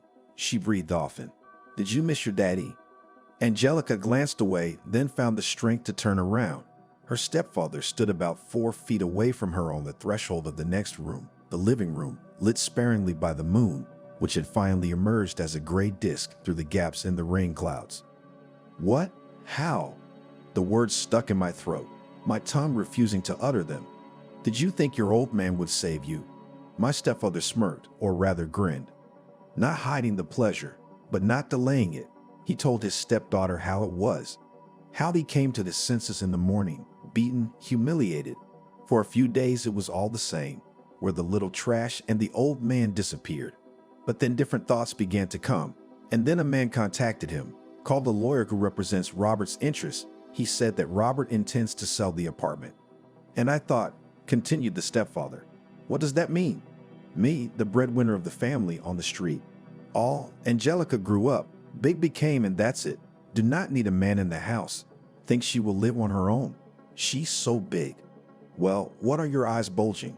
Stepfather stepped forward. You grandfather, began Angelica, but he interrupted. You're a fool, Angelica. No, it was different. I've been here a long time. I've been looking after you. Well, it's a nice house. Expensive, I suppose. And you were so poor. Well, we'll fix everything, he muttered quietly, thinking something over, and smiled at her again in a nasty way. He looked at her from top to bottom, as if he were groping her. You're hiding in your pajamas like a sack. You should put on a nightgown, or even better, stockings. Angelica shook. She shook her head. No, she whispered, feeling tears forming in her eyes. I was just thinking, the stepfather continued, and took another step. How fortunate it all turned out. The old man's gone. You and I, sweetie, alone. It's a long night. We'll have time to talk, and you'll have time then to sign over your share of the apartment. It was only here that Angelique realized her mistake. She should have run to the street and then to the village. Of course, there, on the road, there would be nowhere to hide. But what prevents his stepfather now go looking for him? And the girl also thought that now it was time to call for help, but the phone suddenly went out of battery. Whimpering, Angelica shook it as if that would revive the battery. In this room, there was also a little light coming through the window. Angelica could see the table, a large armchair with a carved back. This was where Grandpa wanted to make an office, and suddenly her eyes caught on the bag, her grandfather's second travel bag, which had disturbed her on the train. It took Angelica only a few moments to remember what was stored there and how it could help her. Meanwhile, behind the door, somewhere in the corridor, John's drunken shouts and the sounds of doors opening were heard. He was checking the rooms, looking for her. And there was no doubt that sooner or later, and most likely not too late, he would reach this one. Could there be another way out? Angelica ran to the window, opened it, but second floor. She was just afraid to jump down. There weren't even any bushes that could, theoretically, cushion the fall, only the stonework in this part of the courtyard. Angelica cried again. Freedom is so close and she can't get it. Meanwhile, judging by the sounds, her stepfather had busied himself with checking the room across the hall. Trying not to make any noise now, Angelica grabbed the bag. She opened it, opened the box. Naturally, it was impossible to handle such a tool as this trapped silently. The girl had time to curse herself. Well, where would she get the strength and in general, how to handle this thing? The trap had no teeth, and so Angelica could act more boldly, sharper, without fear of injury. Finally, it opened with a rattle. How she did it and did not realize it herself, just worked with her hands, turning off her head. And the next moment, the trap was on the floor near the door, and Angelica herself snuck away, lurking behind the closet, just in time. The door slowly opened. Where are you, little girl? You know, I don't like hiding. Come out yourself, or it'll be worse. The last word turned into a shrill cry of pain as John's foot caught in the trap. He just didn't see it, because when he entered the room, he was shining the flashlight in front of him, not down below. Angelica lunged straight at her stepfather, dodged, but felt his fingers trying to grab her leg. Shit. John sent a couple more curses after her. The first wave of pain was gone, and his body had little sense of reality after the drink. The man realized that his leg didn't seem to be broken. John dug his hands into the brackets and pulled them apart. How did the damn thing open? How did it get in here in the first place? And how did Angelica, the weak, fearful Angelica, know how to do it? How dare she? After vividly imagining what he'd do to her when he got there, John finally managed to free the limb. He groaned through clenched teeth as he stood up and decided he would never let the girl live for this. Angelica ran through the dark house, and for the first time this darkness did not frighten her. Now all the horror, all the fears, all the nightmare that could only exist for her in the universe embodied in her stepfather. The girl was descending the stairs, had already put her foot down on the last bottom step, when suddenly the foot in the slipper awkwardly led sideways. Shrieking, Angelica fell down, bumping her elbow painfully. Gasping for breath, she got up and ran into something. Strong arms embraced her, lifting her above the floor. The girl screamed, struggling to break free. "Angelica, it's okay. Angelica, it's me." The familiar voice had a better effect in an instant than if the light had suddenly turned on. The light, by the way, was coming from the street through the open door, and it was coming from the flashlight dropped on the floor by the one who was holding her. Angelica stared at Alexander's face, opening her mouth helplessly. For some reason she couldn't speak. Finally, she squeezed out hoarsely. "Your stepfather." Alexander nodded, then bent down, picked up the flashlight, and holding Angelica under his arm, led her to the door. "Come on, I'd already called for help." But she couldn't take a step. Her ankle was pierced by pain. Alexander picked her up in his arms and carried her out of the house. His car was just outside the yard gate. "What? How did you?" Angelica clung to him, clung desperately as he set her on the ground, and then, opening the door to the front passenger seat, helped her into the car. "I'll tell you later," he replied sternly. "Stay here." "Where are you going?" "No." Angelica was horrified when she realized that Alexander was walking back to the house. "It's all right," he turned to her. "But he mustn't go. He can't get away with this." "A trap," Angelica said hurriedly, wrapping her arms around her shoulders. "I said a trap." "What?" the boy asked in surprise. "Where did you? Are there traps in the house?" "One. Grandfather's. I put it in the room he came in and he got caught with his foot." "What have I done?" Alexander came back, leaned toward her. His palms rested on the girl's face, forcing her to raise her head and look into his eyes. "Don't worry. Everything will be all right. Just be here." Much later, returning in memories to the events of that night and the next day, Angelica wondered how all of them, starting from the moment when Alexander took her out of the house in his arms, were put together in one brief segment, as if cutting fragments from a movie in which she, by the will of an evil fate, was destined to play the main role. The stepfather was too drunk and clumsy. He ran into Alexander at the top of the stairs, but he almost fell down, and the guy easily managed to pull him to the floor and tie the villain's hands with his own belt from his pants. And then came the help. It turned out that Robert's grandfather in the village was a lot of old acquaintances. Someone visited him in the hospital, and of course, because of the visitors was nothing to think about, even a little time to keep what happened in secret. Angelica only tried to soften the whole picture, to disturb her grandfather less. But to her amazement, he only said that she was a good girl, and on the part in which the trap was involved, and laughed at all, and so that the nurse looked in to find out what happened. "Nothing," he said, wiping the tears from his eyes. "Here, I had a memorabilia with a history, a trap antique. They said they used to catch werewolves with it. Well, such a legend, but here's how it turned out. Also, a kind of werewolf. My granddaughter caught a creature that pretended to be a man, and our family soul entered. Oh, what a story.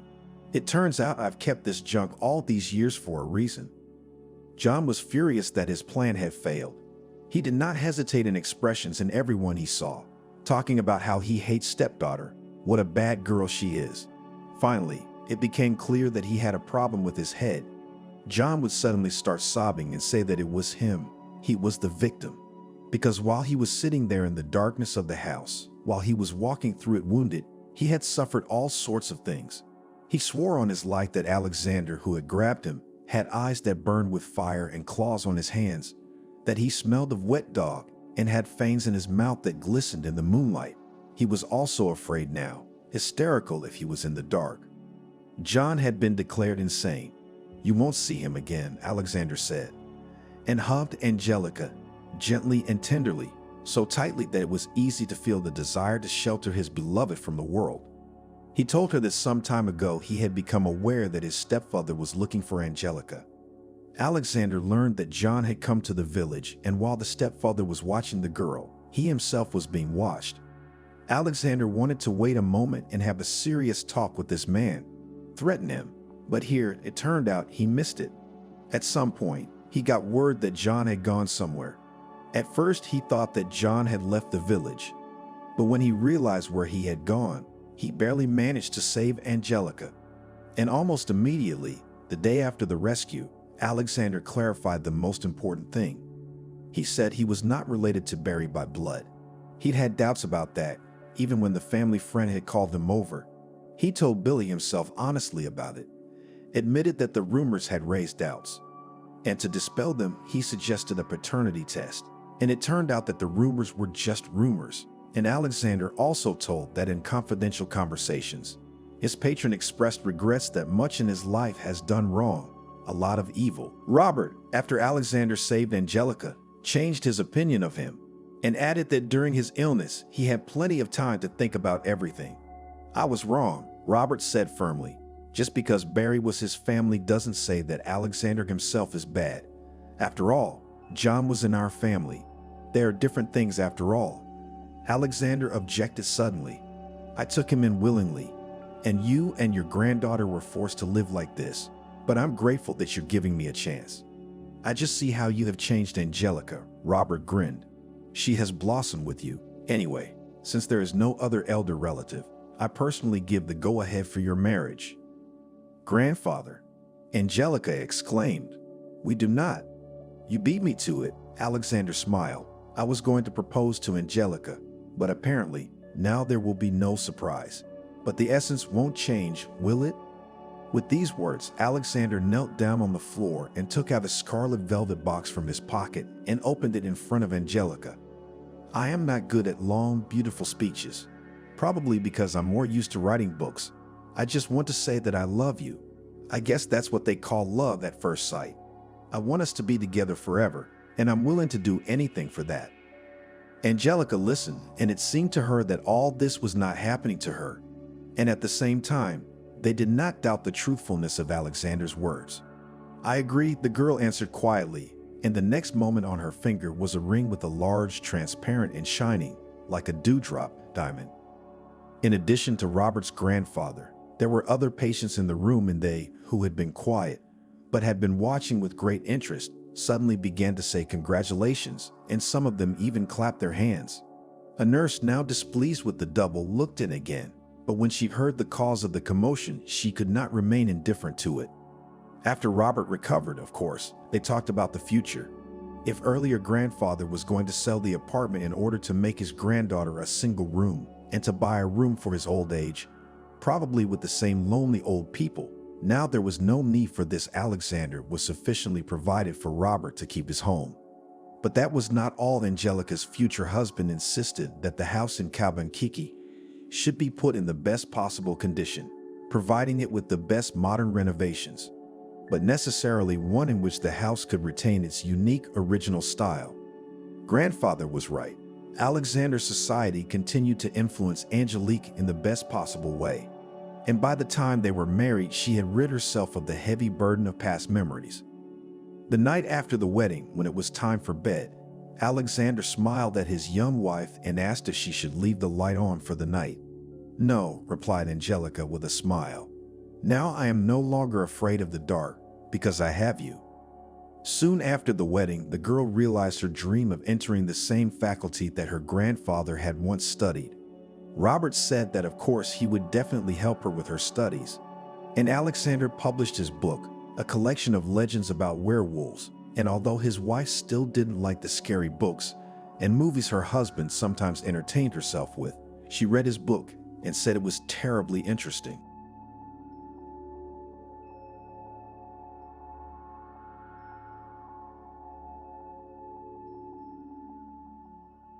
The passenger train slowed down. Bridges, houses, traffic lights flashed in the compartment window. Looking into the compartment, the conductress said, "Approaching, parking 2 minutes."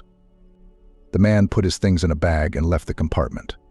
Passengers with suitcases and travel bags were crowding in the aisle, preparing to leave. "Do you know where you can find a hotel in this city?" the elegantly dressed man asked the conductress. "I don't know," she replied. "Ask the cab drivers, they know." "Thank you. Have a good trip, and all the best to you." The man got down on the platform and looked around. Night had already fallen on the city. The station building was faintly lit by lanterns. He passed by, turned the corner, but did not see Kate with checkers on the roof. At a loss, the man stopped under the taxi stand sign. He had come to this unfamiliar city on very important business. Now he didn't know how long he would be here, but he was determined, planning to finish everything quickly so that his life's dream would finally come true. The man noticed a car, which, shining its headlights on the wet asphalt, was moving in his direction. He waved his hand and the car stopped. "I'd like to find a hotel to spend the night," the stranger said to the driver, who noticed the strange accent with which the man spoke. Was he not from around here? "Get in. I'll give you a ride," the driver offered. "You won't get there on foot. It's too far." The man sat down on the back seat and thanked the driver. "But I don't give rides for free," he warned. Yes, I have money, don't worry." The passenger put his hand into his coat pocket and took out a colored bill. He handed it to the bomber. "And there is no Russian money?" the driver asked the passenger. "Unfortunately, no, I have just arrived, but if there is somewhere you can exchange it, I would be very happy. I only have euros with me, and I need rubles." The driver looked at the passenger carefully through the rearview mirror. Odd, even a little ridiculous, unsure, he had taken out a packet of euros and was now showing it to him, a stranger he was seeing for the first time in his life. Crazy or just plain stupid? Usually business travelers would kill themselves for the last penny and even ask cab drivers for a check to account for the trip, but this. "I know where there is an exchange office nearby. Let's go," said the driver, and the car rustled its wheels on the asphalt. After a while, the driver slowed down and, without turning off the engine, said, "Over there on the corner, you see it's lit up. They change currency there. Go. I'll wait here." The passenger got out of the car, leaving his travel bag on the back seat, and headed in the direction indicated. The man did not hear the driver, quietly got out after him, and, trying not to stomp, followed the dark shadow on his heels. Not reaching a few meters to the exchange, the stranger stumbled, the laces on his boots untied. He bent down to tidy his shoes. Suddenly something heavy fell on his head. From the impact, a severe pain spread all over his head, and then came the darkness. The new day began with rain. A nasty, fall drizzle sowing on the ground like a sieve. Its drops dripped down the window, making me feel sad. This fall it rained especially often. It was as if nature was tired of the summer heat and drought, and now it was trying its best to recharge itself with life-giving moisture. Megan stared out the window, gazing out through the streams of rain running down the glass. Sam had just fallen asleep.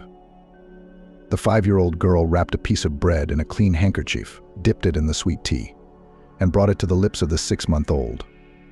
"Here, suck the bread," she said to her brother in a quiet voice. "There is nothing else. Here, Mom will come and feed you." The child grabbed the roll with his mouth and began to suck zealously. The girl stroked his head. Gradually, the baby calmed down and fell asleep. Why hadn't she thought of giving him some bread soaked in tea before? She could have slept herself if he had calmed down and not cried all night. Megan looked out the window, standing on a stool. Her mother had left as early as yesterday. She still wasn't home. Aunt Kate from next door showed up in the yard. The woman put the doormats on the bench and began to dust them, taking one by one and putting the clean ones in a neat pile. The girl watched Aunt Kate. The kind neighbor sometimes fed Megan, bringing her from the yard to her house. When her mother gave birth to Sam, the girl stayed with the kind woman for a few days. Those were such happy days. Aunt Kate's house was always clean and warm. On the table was a vase with cookies and candy, and for dinner the neighbor cooked delicious meat cutlets with pasta. Aunt Kate also bought Megan pencils and a sketchbook, and in the evenings they drew together. The girl every time tried to depict on a sheet of paper her father, mother, and herself next to her brother. It didn't always work. That daddy was sad, that mom was ugly, and still she liked to visit her neighbor. At the end of the yard, Mom showed up. Megan rejoiced, pressed her face against the window pane. Her mother walked staggeringly, struggling to move her legs. Her hair was disheveled and her cloak was stained, as if she'd rolled in mud. "Chiara, you're drunk again." Aunt Kate shouted at her. "Shame on you." After all, a young mother, 2 children, began to shame the drunken woman neighbor. "Leave me alone, you don't get to judge me," Megan's mother snapped at her and strode unsteadily toward her driveway. "Oh no," the neighbor rushed over to her. "You're going to listen to me today, you asshole. Sam's been screaming all night. A 6-month-old baby in the arms of a 5-year-old girl for 24 hours. What are you trying to do? Kill the kids?" "Fuck off. It's none of your business." "Maybe it's none of my business, but I'll call the police and the guardianship office, so you'll know when the kids are taken away. Maybe then you'll get your head on straight and start thinking." "What?" screamed the drunken woman. "And you try to call, I'll burn your apartment with all your stuff." Oh, you scared me. Don't sleep in a drunken frenzy." The neighbor came close to the woman, shook her by the shoulders. "Grace, look what you look like. Look what you've turned into. You used to be a beautiful woman, smart, hard-working, and now you're just a slut and an alcoholic. There's no other way to call her." "Piss off," I said. The woman pushed her neighbor away and entered the entrance of a 2-story wooden barrack. Sighing, Megan got off the stool and walked down the hallway. Now her mother would fall into the house, fall to the floor, and have to drag her to bed, or she'd be lying in the hallway, unable to get up. Just as long as she didn't wake Sam, she thought. For as long as Megan could remember, her mother had always been caring and loving. She worked as a nurse at the hospital. From work, she would run to the daycare center to pick up her daughter, and then they would rush home together. Mom would cook dinner and Megan would twirl around her in the kitchen with her dolls. When Dad came home from work, Mom would set dinner on the table. Dad always joked a lot. He was a very kind man, and he loved Mom and Megan. Most of all, the girl loved it when he rolled her on his shoulders. And they also went to the yard together and Daddy would swing her on the swings. Then one day Megan heard some noise in the big room and came running to see what was going on. Her dad was twirling her mom around the room in his arms and kissing all the while. "Put it down." "I'm getting dizzy already," she asked, laughing. Dad put Mom on the couch and squatted down and stroked her belly. "Megan, you're going to have a baby brother soon," the man said, seeing that the daughter was looking at her and her mother with surprise. The girl sat down next to Grace. "Is he in your belly?" she asked her mother, but she did not answer, only smiled. "He's in my belly," my dear Daddy said. "Soon he will appear, and you will play with him, ride him in a stroller in the yard, feed him from a spoon." "No way." Megan pouted her lips. "I like to draw, but how could he?" "He can't until he's little, and then you'll teach him," said her father. After a while, Grace's belly began to bulge, growing bigger and bigger and bigger, turning into a huge ball. One day, the father found his daughter crying bitterly in her room. "Megan, honey, what's wrong? Did someone hurt you?" he worried. Daddy took the girl's face in his palms and looked carefully into her eyes. "Tell me who hurt you, and I will punish him." "My brother," the girl cried, sobbing. "What brother?" The father did not understand. "The one in Mommy's belly," Megan persisted. "How could he hurt you? He wasn't born yet." The man stroked his daughter's hair, trying to calm her down. "Let him not be born." Megan smeared tears on her cheeks with her fists. "Why not? What are you talking about? Don't you want a brother?" "No, I don't. Look how big Mommy's belly is. It'll burst like a balloon and she'll die," Megan sobbed again. Her father looked surprised at her crying daughter, but then he laughed and hugged her. "Silly girl, nothing will happen to your mom," he said. "You, too, lived in her tummy at first. Mommy gave birth to you and now we are all together." The girl looked at her daddy incredulously. "Is she sure she won't die when the baby brother is born?" she asked. "Of course she won't die, little girl. Don't even worry." A month later, together with Daddy, they took Mommy and baby brother from the hospital. It was a very happy and joyful day. The day before, Daddy vacuumed the carpets and dusted the house, and Megan followed him like a tail. "Are you going to swing him on the swing too?" asked her father. "And on your shoulders you will roll? Will you throw him up to the ceiling and catch him?"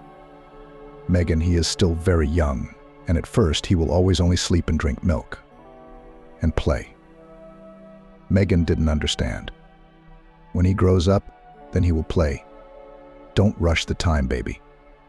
Mom came out of the hospital with a blue package. The father ran up to her, took the baby in his arms, and handed the mother a bouquet of flowers. He lifted the corner of the blanket and showed Megan the baby brother. "How ugly," exclaimed the girl. "Is he going to be so red and wrinkled for the rest of his life?" The parents laughed. At home, everything revolved around the little brother. In the morning, her father took Megan to kindergarten, and in the evening, when he brought her home, the first thing she did was to run to the crib where Sam was sleeping.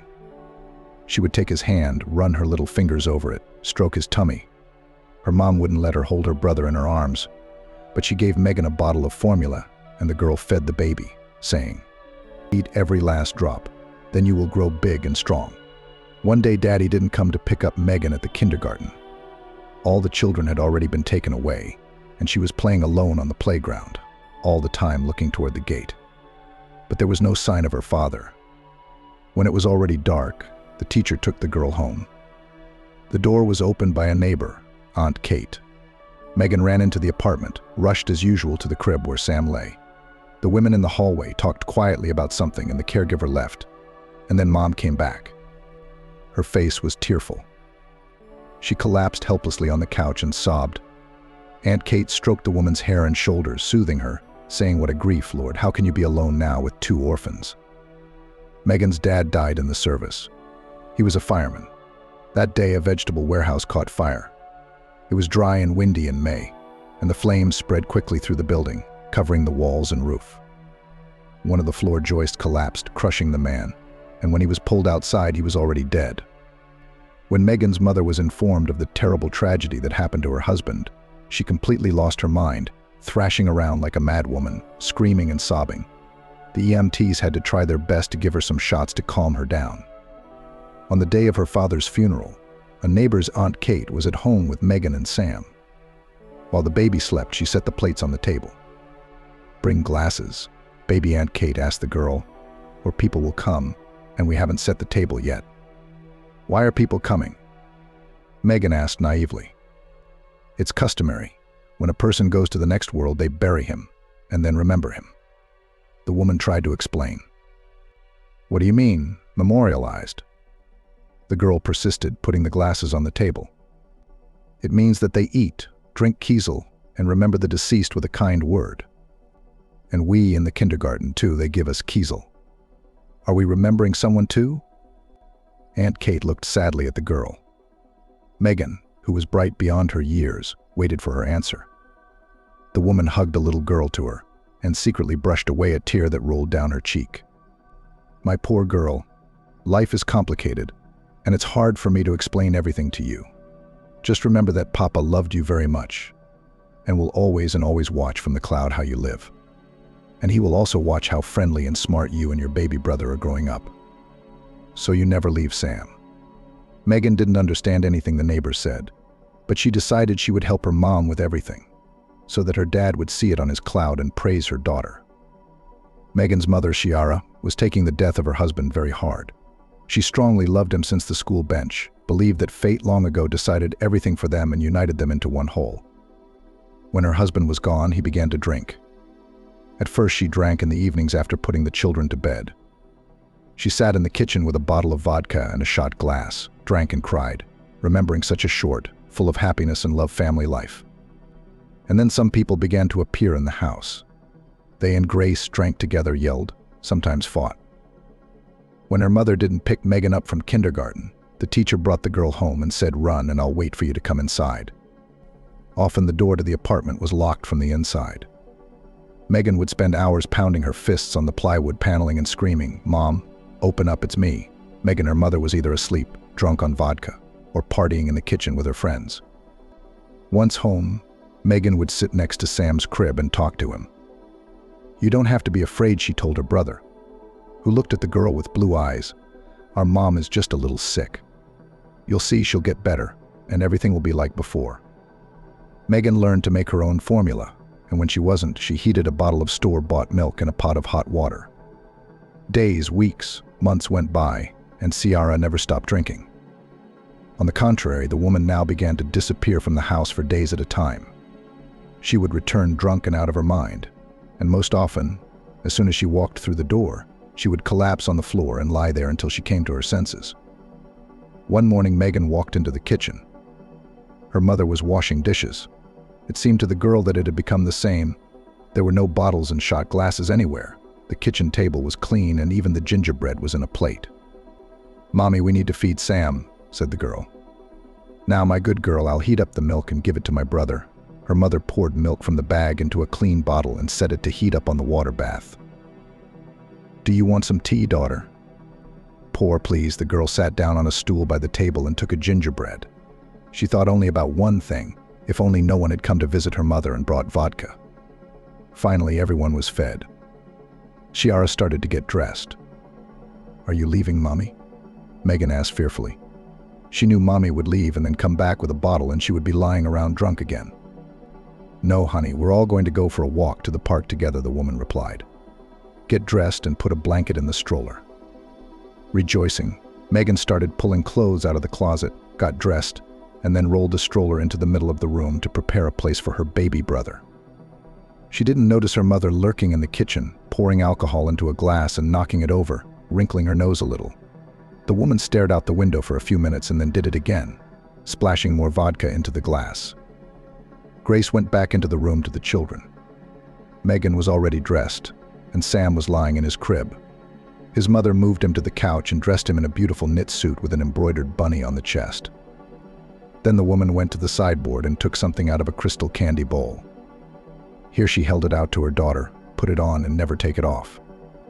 Megan was holding a braided string with a small wooden horseshoe hanging from it. She obediently put the thing around her neck, but still asked, "What is this, Mother?" In her mother's hand, she saw exactly the same pendant on a braided cord.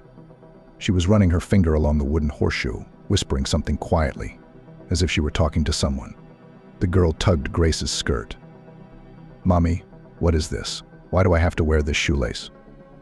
The woman squatted down in front of her daughter, looked her in the eyes with her alcohol-fogged gaze, and spoke. "These two identical pendants your daddy made a long time ago when he and I started dating. He had one and I had the other. And now I want you and Sam to have them, okay?" Megan nodded, though she didn't understand anything. "But since Mommy said so, let that horseshoe lanyard hang around her neck. Especially since Daddy made it." Grace put the second pendant around her son's neck and hid it under her knit sweater. It was warm and dry outside. Ciara rolled the stroller in front of her, and Megan walked beside her. Sometimes she skidded forward, bouncing, spinning. The girl couldn't remember a time when she and her mom had walked together. "Wait here," her mother said, and put the stroller next to the entrance to the store. "I'll be right back." When the mother came out, she had a bag with a bottle and a Plomber ice cream in her hands, which the woman handed to her daughter. They took another walk in the park. Ciara bought a ticket for the merry-go-round. Megan waved cheerfully to her mother as she sat on the horse, and the mother walked beside her, rolling a stroller with a sleeping Sam in front of her. Then her mother sat Megan on a bench, put the stroller next to her, and gave her a handful of candy. "Stay here and don't go anywhere," the mother told her daughter. "If she wakes up, there's a bottle of milk in the stroller pocket. Do you understand me?" Megan nodded. She watched her mother walk away down the park alley for a while, and then she was distracted by the children playing ball on the playground. She wanted to run around with them too, but Megan couldn't move away from the stroller her brother was sleeping in. Time passed and her mom was gone. Passers-by sometimes came up to the 5-year-old girl wondering why she was alone with an infant. "Where are your parents?" Unfamiliar uncles and aunts asked. "My mom will come soon. She went away for a minute," the girl answered. But Ciara was still gone. There were fewer and fewer people in the park. Sam woke up and cried. Megan wheeled the stroller back and forth next to the bench to calm her brother, while she stared at the end of the alley, wondering when her mother's figure would appear. The girl gave Sam milk from a bottle. After he had eaten, he sucked the edge of the diaper in his hands and looked at his sister, who was ready to burst into tears. Finally, she stood up determinedly and wanted to leave the park. "Shouldn't we go home? Mom's probably there," she thought. But at the same moment, she sat down on the bench again. The girl was accustomed to obeying, so she decided, since her mother said to wait here, then she should wait. She took out a candy from her pocket, as suddenly she heard a voice. Whose girl are you? An elderly man with a broom in his hand stood next to the stroller. Mommy's. Megan answered timidly. She was tired, very hungry and upset by her mother's long absence. Why are you sitting here all alone? A park worker, who appeared to be a janitor or a watchman, asked.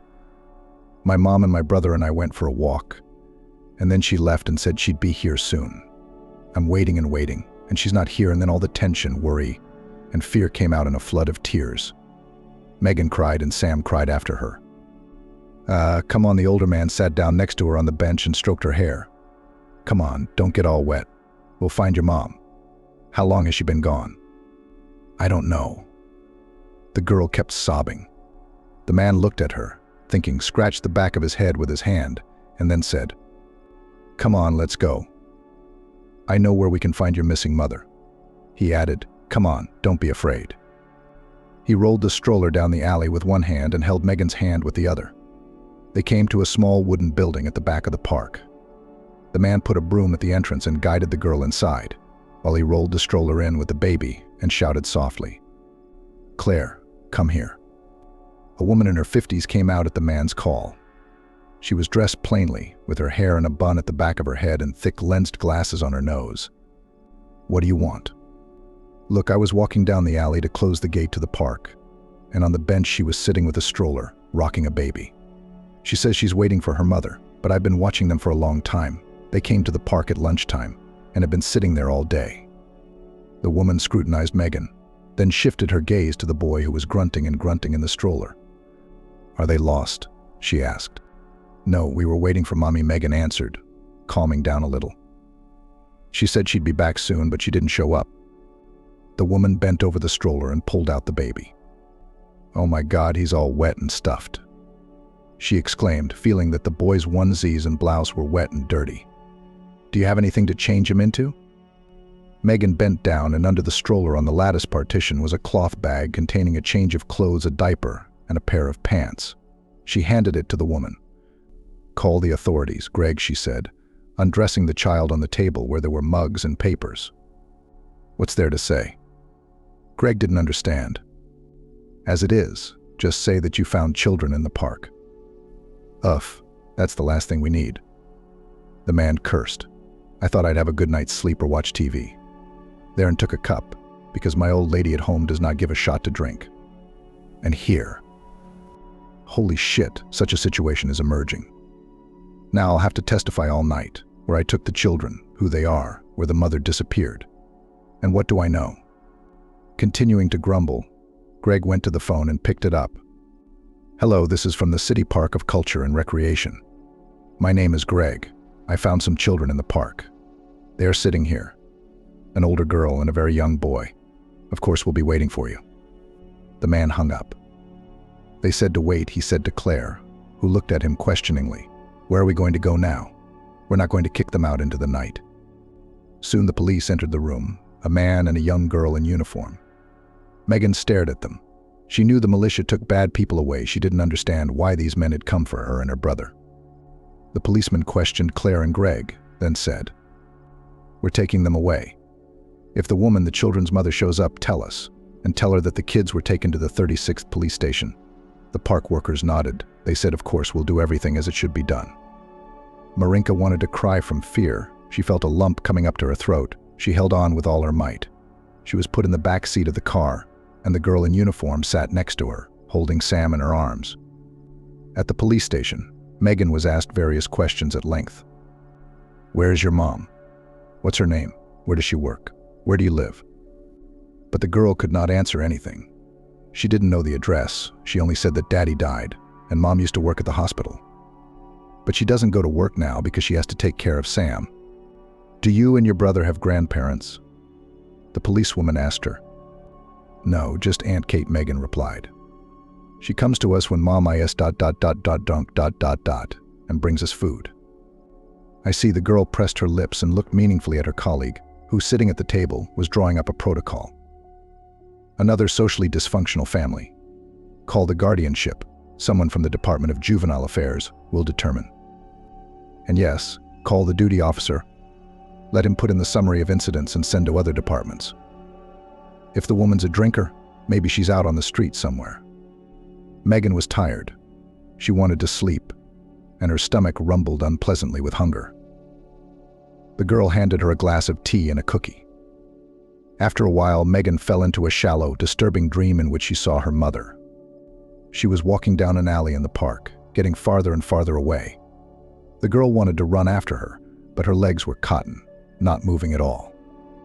Megan woke up when the room became very noisy. Strangers were talking about something, pulling out some papers, writing something on them. Then they took Sam and left. "Don't worry," said the uniformed girl. "Soon they will come for you." The girl didn't understand who was coming for her. Most of all, she was worried that Sam was not around. Her mom would scold her that she had lost her brother. In the morning, Megan was brought to the orphanage. First, she was examined by a doctor. Then some aunt took the girl by the hand and took her to the shower room, washed her and gave her clean underwear, a flannel robe and tights. "Get dressed and come with me. I'll feed you," said the woman. "Are you hungry?" The girl nodded her head. In the spacious dining room, where the nanny led her, there were several small tables with stools. Just like our kindergarten, Megan thought. She sat down at the table, on which the nanny placed a glass of cocoa, semolina, and a bun. "Eat, soon all the boys will wake up and come to breakfast. Then you'll get acquainted." The nanny stroked the girl's head, sighed another orphan. What kind of mothers are these who don't need their own children? When a bunch of children rushed into the dining room, hurriedly taking seats at the tables, Megan approached the nanny and asked, "Where's my baby brother?"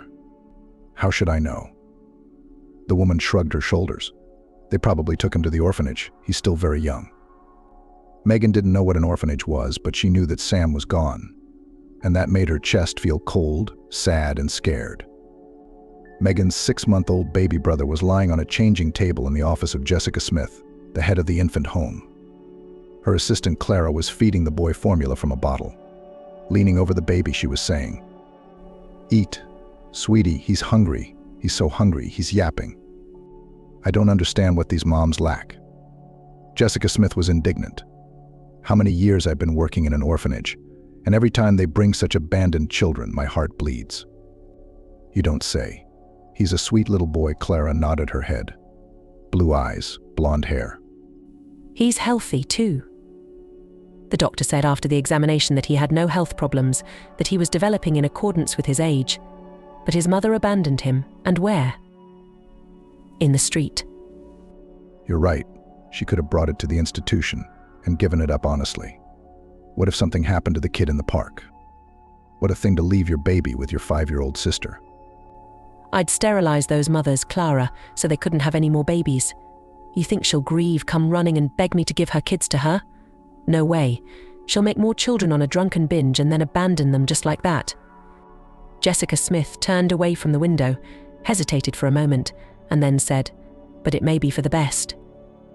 Clara looked at the superintendent in surprise. What good could it be? Now he would go to the orphanage, then to a boarding school, and then he would be alone in the whole world. No relatives, no loved ones. "What about you and me?" Jessica Smith asked, approaching Clara, who had finished feeding Sam and was changing him into a clean onesie. "It's our responsibility not to let this little man be lost alone, not to be lost in the big world without support. Do you think someone will adopt him?" Clara rocked Sam in her arms. The baby was peacefully sleeping. "I don't think, but I know," Jessica Smith said firmly. "I have a very wealthy foreign couple in mind. They have been asking for a baby for a long time. They live in Italy. They are very wealthy people, but they are not old. But that is none of our business. This boy fully fits their description. Blonde-haired, blue-eyed. They promise to pay well. And you, when they come, do not dare to say that his mother is an alcoholic. These Europeans are very suspicious. They think that if the mother drank, then the child will not do well. Just as long as they do not find the child in another institution. Let's hope so." The morning was warm and sunny. Standing on the playground next to the sandbox, Megan greeted the children. Moms and dads came through the wicket, leading their children by the hand. "Hello, Megan," they greeted the teacher, and she smiled and nodded. It was the first work week after vacation. For a whole month, the kindergarten where Megan worked was under repair, and the staff enjoyed their vacation. Now everyone was back together and life would begin again, full of children's laughter, worries, and activities with the little ones. The children missed their teacher too, and happily showed off the toys they had brought with them, though Megan didn't approve. She thought that there were enough dolls, cubes, and constructors in the group. Besides, there were often conflicts between the children because of their personal toys. "My daddy bought me a new doll," Lara said, showing her teacher a new toy. Megan remembered what had happened to the old doll that Lara had brought to the kindergarten before her vacation. The girls had ripped its head off. Oh, how hard it had been for the teacher. Because of that doll, the girls fought in the locker room. Lara even scratched her cheek, and a drop of blood appeared on the girl's skin. The principal scolded Megan like a delinquent girl. "You know who her father is. One word from him would be enough to get us all out of here and never be able to find work again." The superintendent reprimanded Megan. "You can talk him down any way you want so he doesn't complain." But they're kids, and things happen to them. The teacher tried to justify herself. Different. "But I don't even want to hear what Laura's father will say to you when you tell him that." Increasingly raising her tone, said the headmistress. "I've already called him. Soon he will arrive in his foreign car, accompanied by security guards, and we will not show a little." While waiting for the girl's parent, Megan was worried, but when he entered the group, she tried not to show any sign. "Daddy," Lara to her father, "look what they did to my doll." The man hugged his daughter, looked at her cheek. The scratch had been treated, and the girl had a band-aid on her cheek. "I'll take my daughter home," the man said. "She'll be with a nanny for a few days." Yes, of course, Megan nodded her head. She was ready to explain what had happened between the children, but the man gestured for her to stop, adding, "Don't say anything. Just imagine, if it was not a simple scratch, but a more serious injury, where would you as a caretaker go now?" "Patrick, I always say that you should not bring toys from home. The boys have constant conflicts because of them." "Shut up," the man shouted at her. "Your job is to make sure that these conflicts do not arise." Leaving the locker room with his daughter, he turned around and looked carefully at the teacher. "Today I only warned you. Please think carefully about what I said." Megan sighed and escorted the father and daughter out with a look. She was in no way afraid of this overbearing and strong man. She just put herself in his shoes and wondered what she would do if something like this happened to her child. She would probably be nervous too, maybe even swear and yell at the negligent teacher. But Megan had no children of her own. After leaving the orphanage, the girl went to teacher training school for kindergarten teacher. Megan has always loved children, constantly fiddled with the younger ones, taught them to draw, mold plasticine, braided pigtails girls in the boarding school. And the little ones reached out to her. All day long, she played with younger children, which caused ridicule peers. "Look, our Megan again in the mother-daughter game." They laughed. "Megan, adopt them." All at once, joked the older kids. And she didn't take offense, reading books to the children, carefully covering them at night if their blankets slipped, and in the morning making sure they brushed their teeth and washed their faces. Sometimes she wondered if someone else cared for her little brother the same way. Megan never forgot about Sam. She was only 5 when they were separated, but she still remembered her mother, their apartment, Ciara's drunken friends, and even her neighbor Aunt Kate. Megan also remembered that day in the park when she had sat next to the stroller for a long time, waiting for her mother. As she grew older, she wondered more and more why her mom hadn't come back then. Maybe something had happened to her. What if she had been taken to the hospital? What if she had been attacked by bandits? There had to be some reason why Mom hadn't come back to the park for them. But with each passing year, Megan realized more and more clearly that her mother had simply abandoned them. A year before graduation from the orphanage, when the girl was 15 years old, the superintendent showed her documents, which contained scant information about the girl's mother, as well as the address where Megan and her brother used to live. It turned out that the police officers managed to track down Ciara, but immediately after that she was deprived of parental rights to both children. The woman was found drunk as a skunk on the street. She was lying near a liquor store, holding an empty bottle of vodka. Passers-by were indignant. Where did you see a drunken woman sleeping in the middle of the day on a busy street? Someone called the police, and Ciara was taken to the station. After hearing about it, Megan decided to find her mother. The girl wanted to know where her brother was. She found the address of the barracks, which she vaguely remembered from childhood memories, went up to the second floor and knocked on the door. No one opened it. Megan knocked a few more times and then went out into the yard and sat down on a bench. Jesus, Megan, are you there? She heard a cheerful call. An older woman ran up to the girl. Megan recognized her as her neighbor, who often took her to her house as a child and treated her to delicious gingerbread. She remembered how Aunt Kate had scolded her mother for drinking and going out, leaving the children alone at home hungry and unsupervised. "I'm Aunt Kate. Don't you remember me?" the woman asked, looking into the girl's face. "I do," Megan smiled. "Oh, why are you sitting here? Come to my place, let's drink tea and talk." Aunt Kate took Megan's hand. "Where is Mom?" the girl asked, and felt how strange the word mom sounded, as if she was asking not about her family, but about a complete stranger. Come, I'll tell you everything." Aunt Kate pulled her by the hand in the direction of the neighboring entrance, hugged her by the shoulders, and led her to her apartment.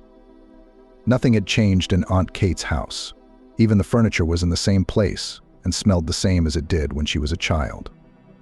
Megan hesitantly walked into the room and sat down on the couch. The neighbor fussed. She wanted to treat Megan to something delicious. "I'll put the kettle on," she said. In a flash, the table was filled with candy, cookies, and gingerbread, the little goodies Aunt Kate kept on hand in case she had visitors. Over tea, she began to ask the girl questions.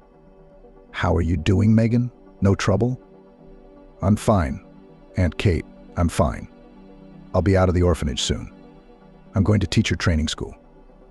"You like kids, huh? No wonder. Sam was in your arms all the time, even though you were just a baby yourself." "Do you know where my brother is?" Megan asked with concern in her eyes. The neighbor sighed, rubbing the corner of the tablecloth. "I came to see you, Megan, at the orphanage. A long time ago, really, a couple weeks after you and Sam were taken away. They wouldn't let me in, said I wasn't related." "Thank you for your concern." Megan waited impatiently for Aunt Kate to say something about her brother. "And I tried to find Sam," the woman continued after a short pause. "He was just a baby, so they put him in an orphanage. I went there too, all the way to the head of the house, and she told me that Sam was adopted." "How am I supposed to find him?" Megan was worried. She wondered if there was any way to find him.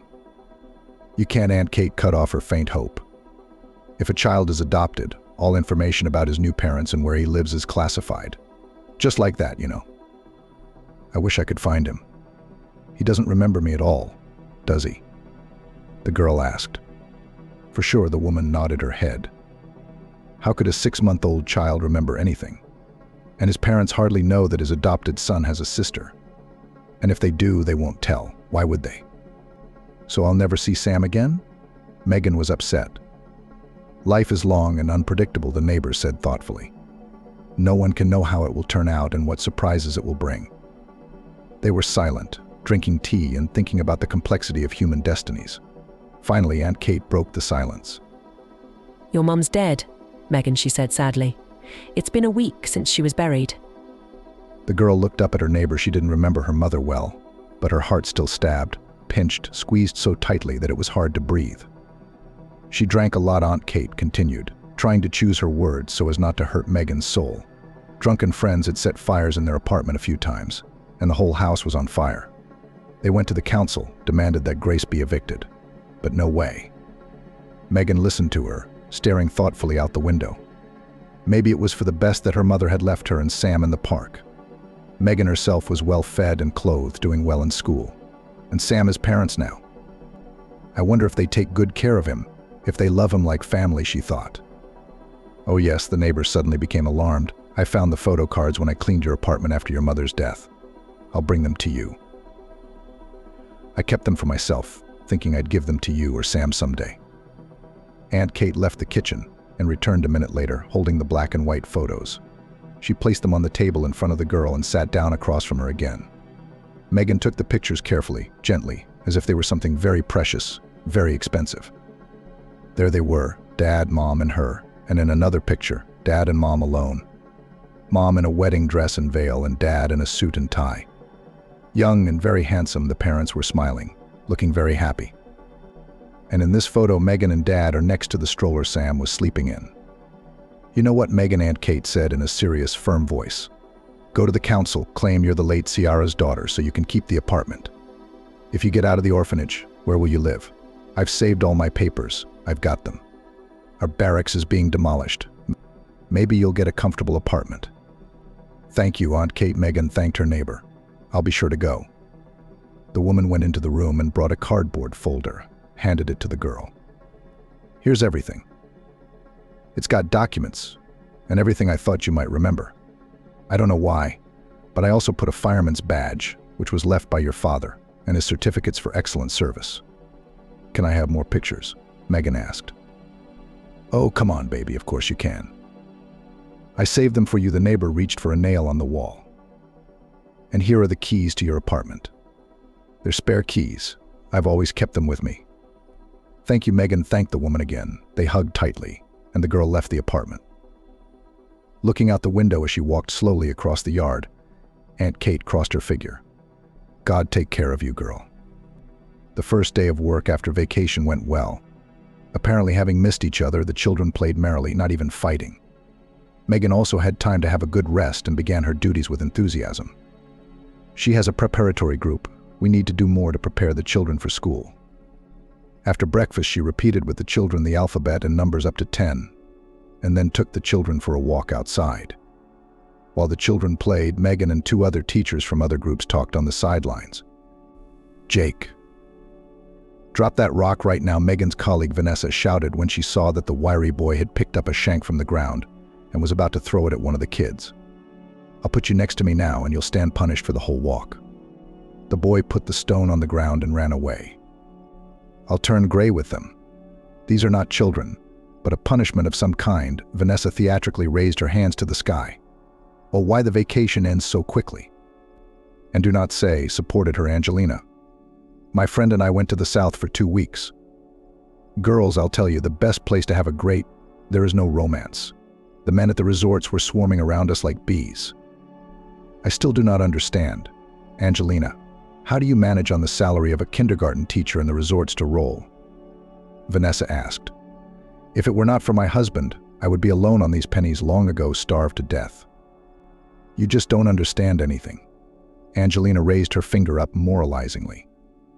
At the resort is not money is the most important thing. Yes? I wonder what is. No, of course, you need to buy a plane ticket, book accommodation, but you can do it all in advance, so you don't have to spend your vacation money later. Angelina sighed and folded her arms on her chest. At the resort, girls, the main thing is the bow. What Vanessa didn't understand, staring at her friend and colleague. What onions? Onions. Oh, you're dark, Vanessa. Sitting with your husband in a paneled 2-bedroom, nowhere to go work, home, work, and people have long since learned to live in a new way. What's onions got to do with it? The teacher persisted. Onion means image. What image you create for yourself, so you will spend your vacation at sea. That's what you should spend your money on. Nice clothes, makeup, manicures, and rejuvenation treatments. You, by the way, both of you should go to a beautician. Without hearing Angelina, Megan and Vanessa laughed. Angelina had a very smart look when she gave advice, and she herself was still not married by her 40s. And that, without embarrassment, continued to share with her friends the secrets of winning cavaliers. I'm here before going to the resort, went to a familiar beautician, Angelina said, as if inadvertently showing a new fashionable manicure. So she advised me a beauty injection. It's just magic. Wrinkles are instantly smoothed out, as if there was never a hint of them. And where did your beautician injected you? Laughing, asked Vanessa. There, Angelina pointed her manicured finger on her forehead between her eyebrows. My friend noticed that on the forehead wrinkles appear. They really spoil the expression of the face, not to mention the fact that they give away age. And now her forehead is as smooth as a young girl's. You should have it done, too. Vanessa took a small mirror out of her pocket and looked into it. There was a small crease on her forehead. The woman wrinkled her nose, then ran her hand over the wrinkle. What did I tell you? Angelina looked triumphant. Soon your man will tell you that you've grown old and look like Baba Yaga. Oh, come on. Vanessa waved away, but stopped laughing, thinking. And you, Megan, too. It would not hurt to pierce the interbrow, because your expression always seems frowning and dissatisfied. Oh, thank you, Angelina. I'd better refrain from it, so I don't have to walk around with facial nerve palsy, Megan said politely but knowingly. You girls don't look after your appearance, Angelina shook her head. Women after 40, there is nothing left but to resort to the help of specialists, because nature at this age turns to us backwards, and to the young backwards. Don't be crazy. Angelina Vanessa was still trying to argue with her. There is nothing more beautiful than natural beauty. Listen to you. Megan and I should have our asses tightened and our boobs made of silicone. I don't think that's going to help you. Angelina waved her hand.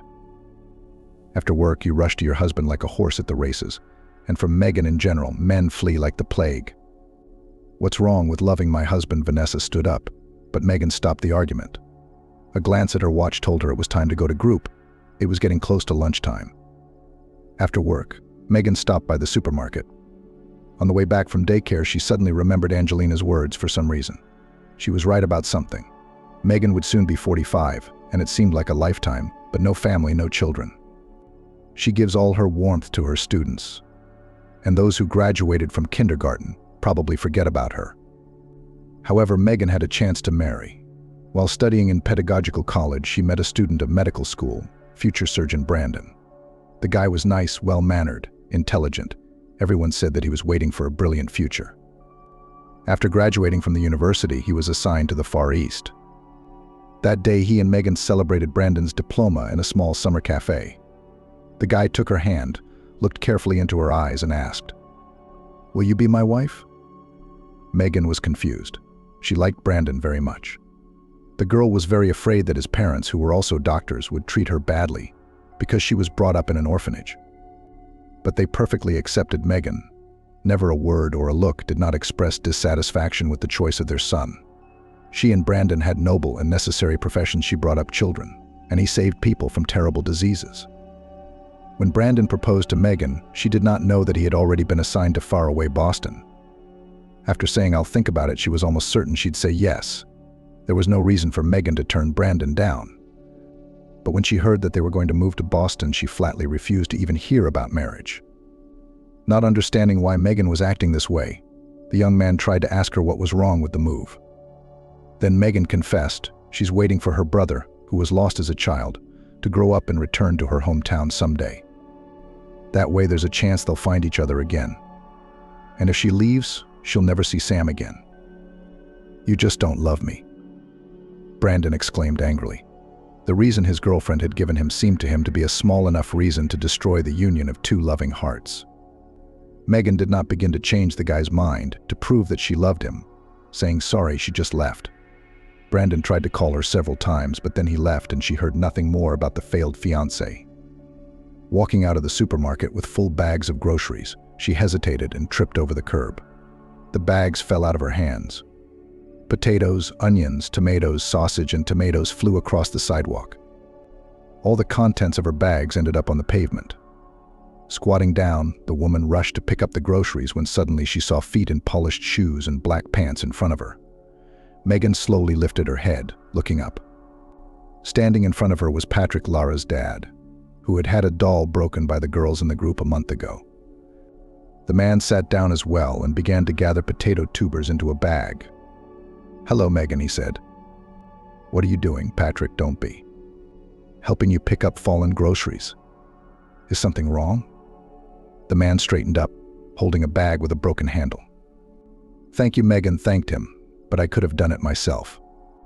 "I'm sure you could," Patrick said with a smile, and she was quite timid in front of this solid, handsome man. "Are you going home?" "Yes," Megan answered quickly, then wondered why she was telling him where she was going. The woman held out her hands to take the package from Patrick, but he prevented her from doing so. "Then let me give you a ride home," the man offered politely. "Your bags are torn. It's uncomfortable to carry them. And what if you drop them again, and I'm not around?" The man's face was completely serious, even imperturbable, but his eyes sparkled with fun.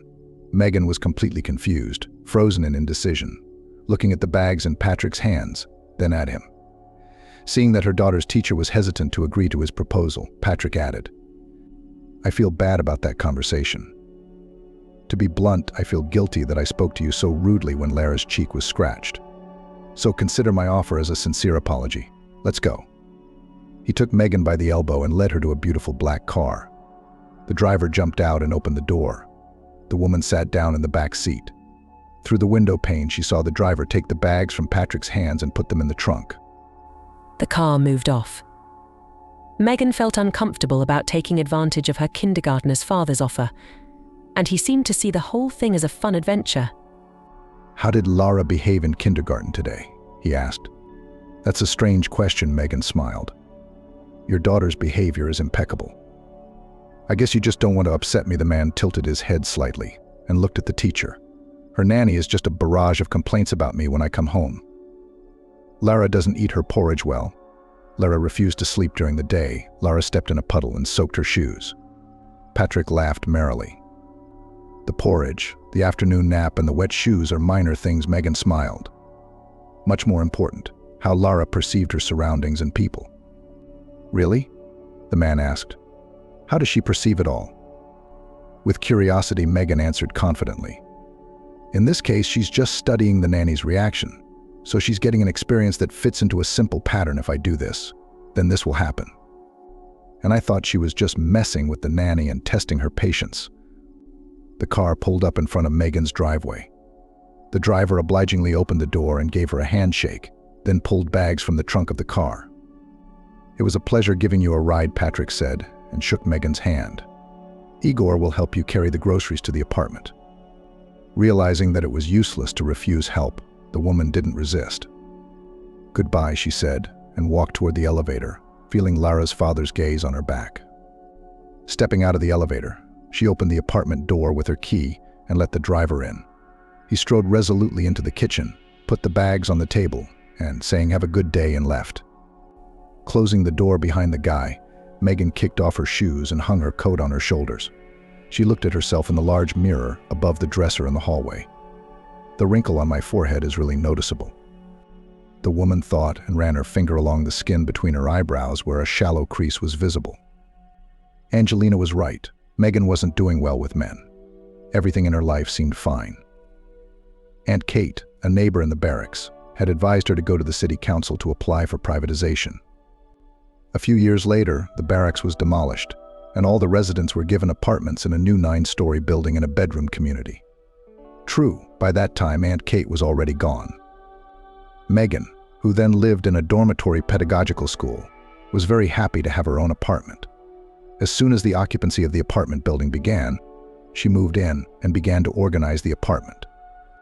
Megan herself glued wallpaper, chose furniture, bought dishes. She hardly knew how to cook, as the orphanage did not teach her how to cook. So in the evening she learned recipes for different dishes, finding them on the internet.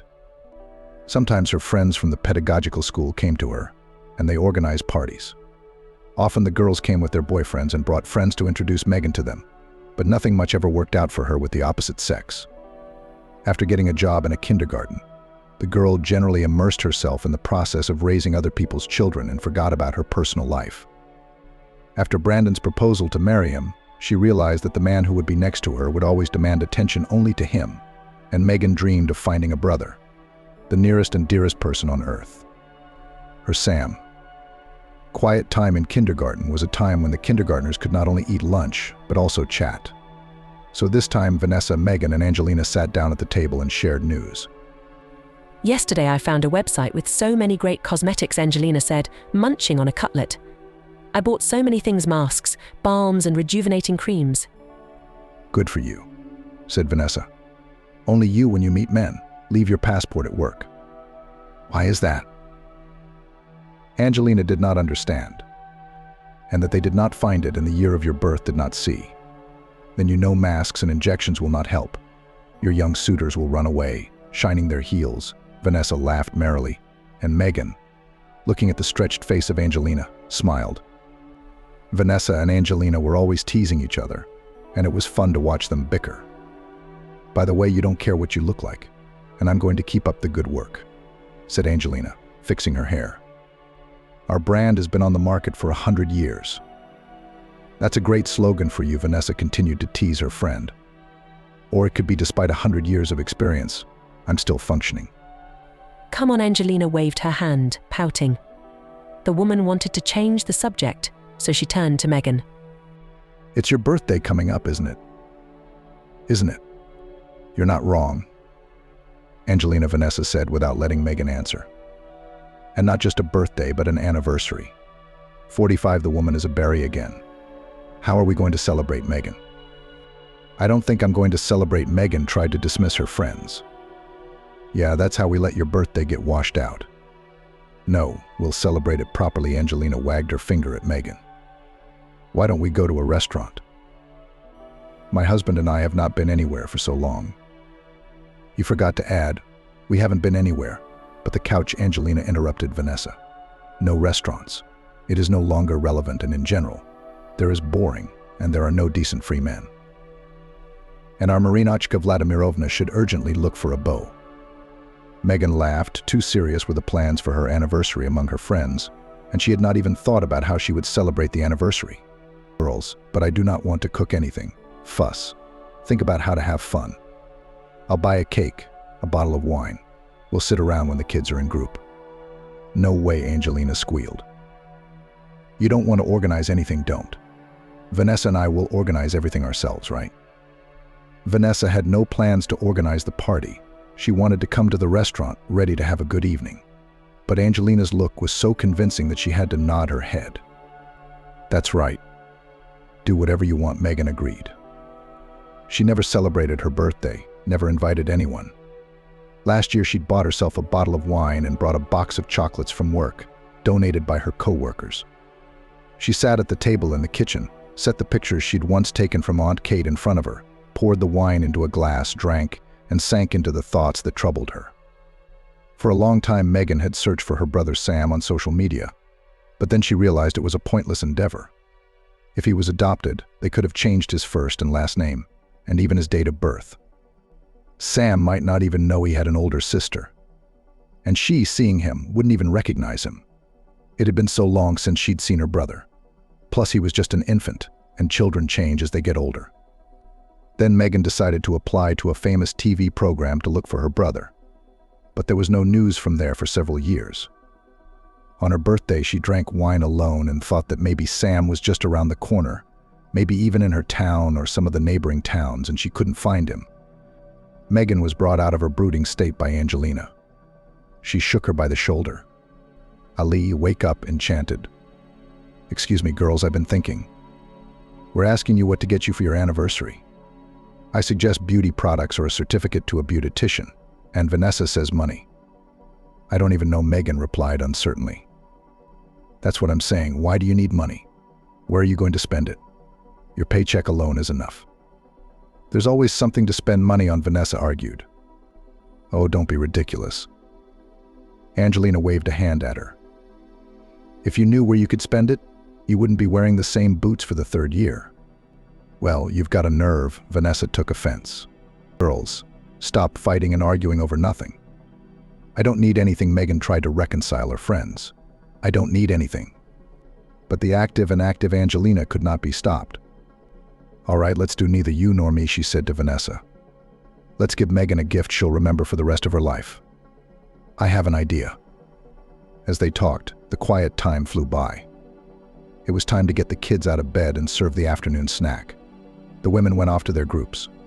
Megan spent the rest of the day working with the children in the group, and then took them outside. It was a nice day, and the children scattered around the grounds playing catch-up and ball. Gradually, their parents came and picked them up one by one, taking them home.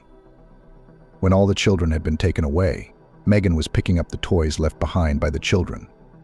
Suddenly, she saw Patrick, Lara's father, walking down the path. Hello, Megan, the man greeted her. Good evening, Patrick, and Lara has already been picked up by the nanny, said Megan, surprised that the girl's father came to the kindergarten, and even so late, when all the children were already taken away by their parents. I know. The man stopped next to her.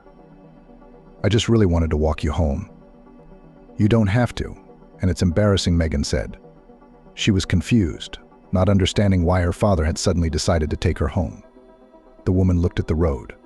There, behind the fence, was Patrick's car, and the driver was standing nearby, waiting for the chief.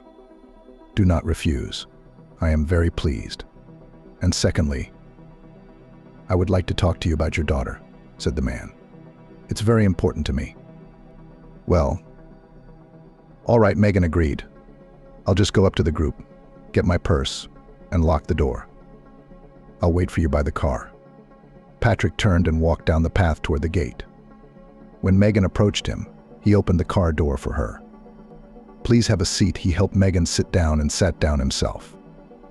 On the way out, the man asked the kindergarten teacher, "How was your day, Megan?" "Good, nothing extraordinary happened. The children are healthy, active, no one quarreled, and that's great," she replied with a smile. "What did my Lara do?" Patrick asked. "You have a wonderful, very well-mannered and smart girl," praised Megan. "That's true. I haven't had any problems with her in previous years." "I think you're giving her too much credit." "It's not my policy at all," Megan replied. "I always try to tell parents the truth about their children. Although many people don't always like to get a teacher's opinion about their child." "I'm curious," the teacher's interlocutor responded enthusiastically. "Your daughter is a non-conflict, inquisitive child, but in my opinion she lacks female affection, communication." "Megan, I'm sorry to interrupt you," the man looked her in the eyes. "Let's go for a walk. It's only a couple of blocks from your house, and the weather today is so conducive to walking." Megan was surprised at the suggestion, but agreed to walk. They got out of the car and walked slowly down the sidewalk. "Let me start by saying that Lara is not my daughter," Patrick told Megan. "Then whose is it?" "My own little sister. When Lara was only a couple months old, her sister disappeared, and then she was found murdered." "That's awful," Megan said with a shrug. "Yes, it was a tragedy," Patrick replied. But Megan opened her mouth, but the man beat her to it.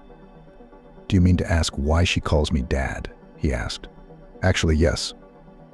At my sister's grave, I gave my word that I would raise Lara as my own daughter. I've never been married. I've never had children of my own. At least I don't know anything about them.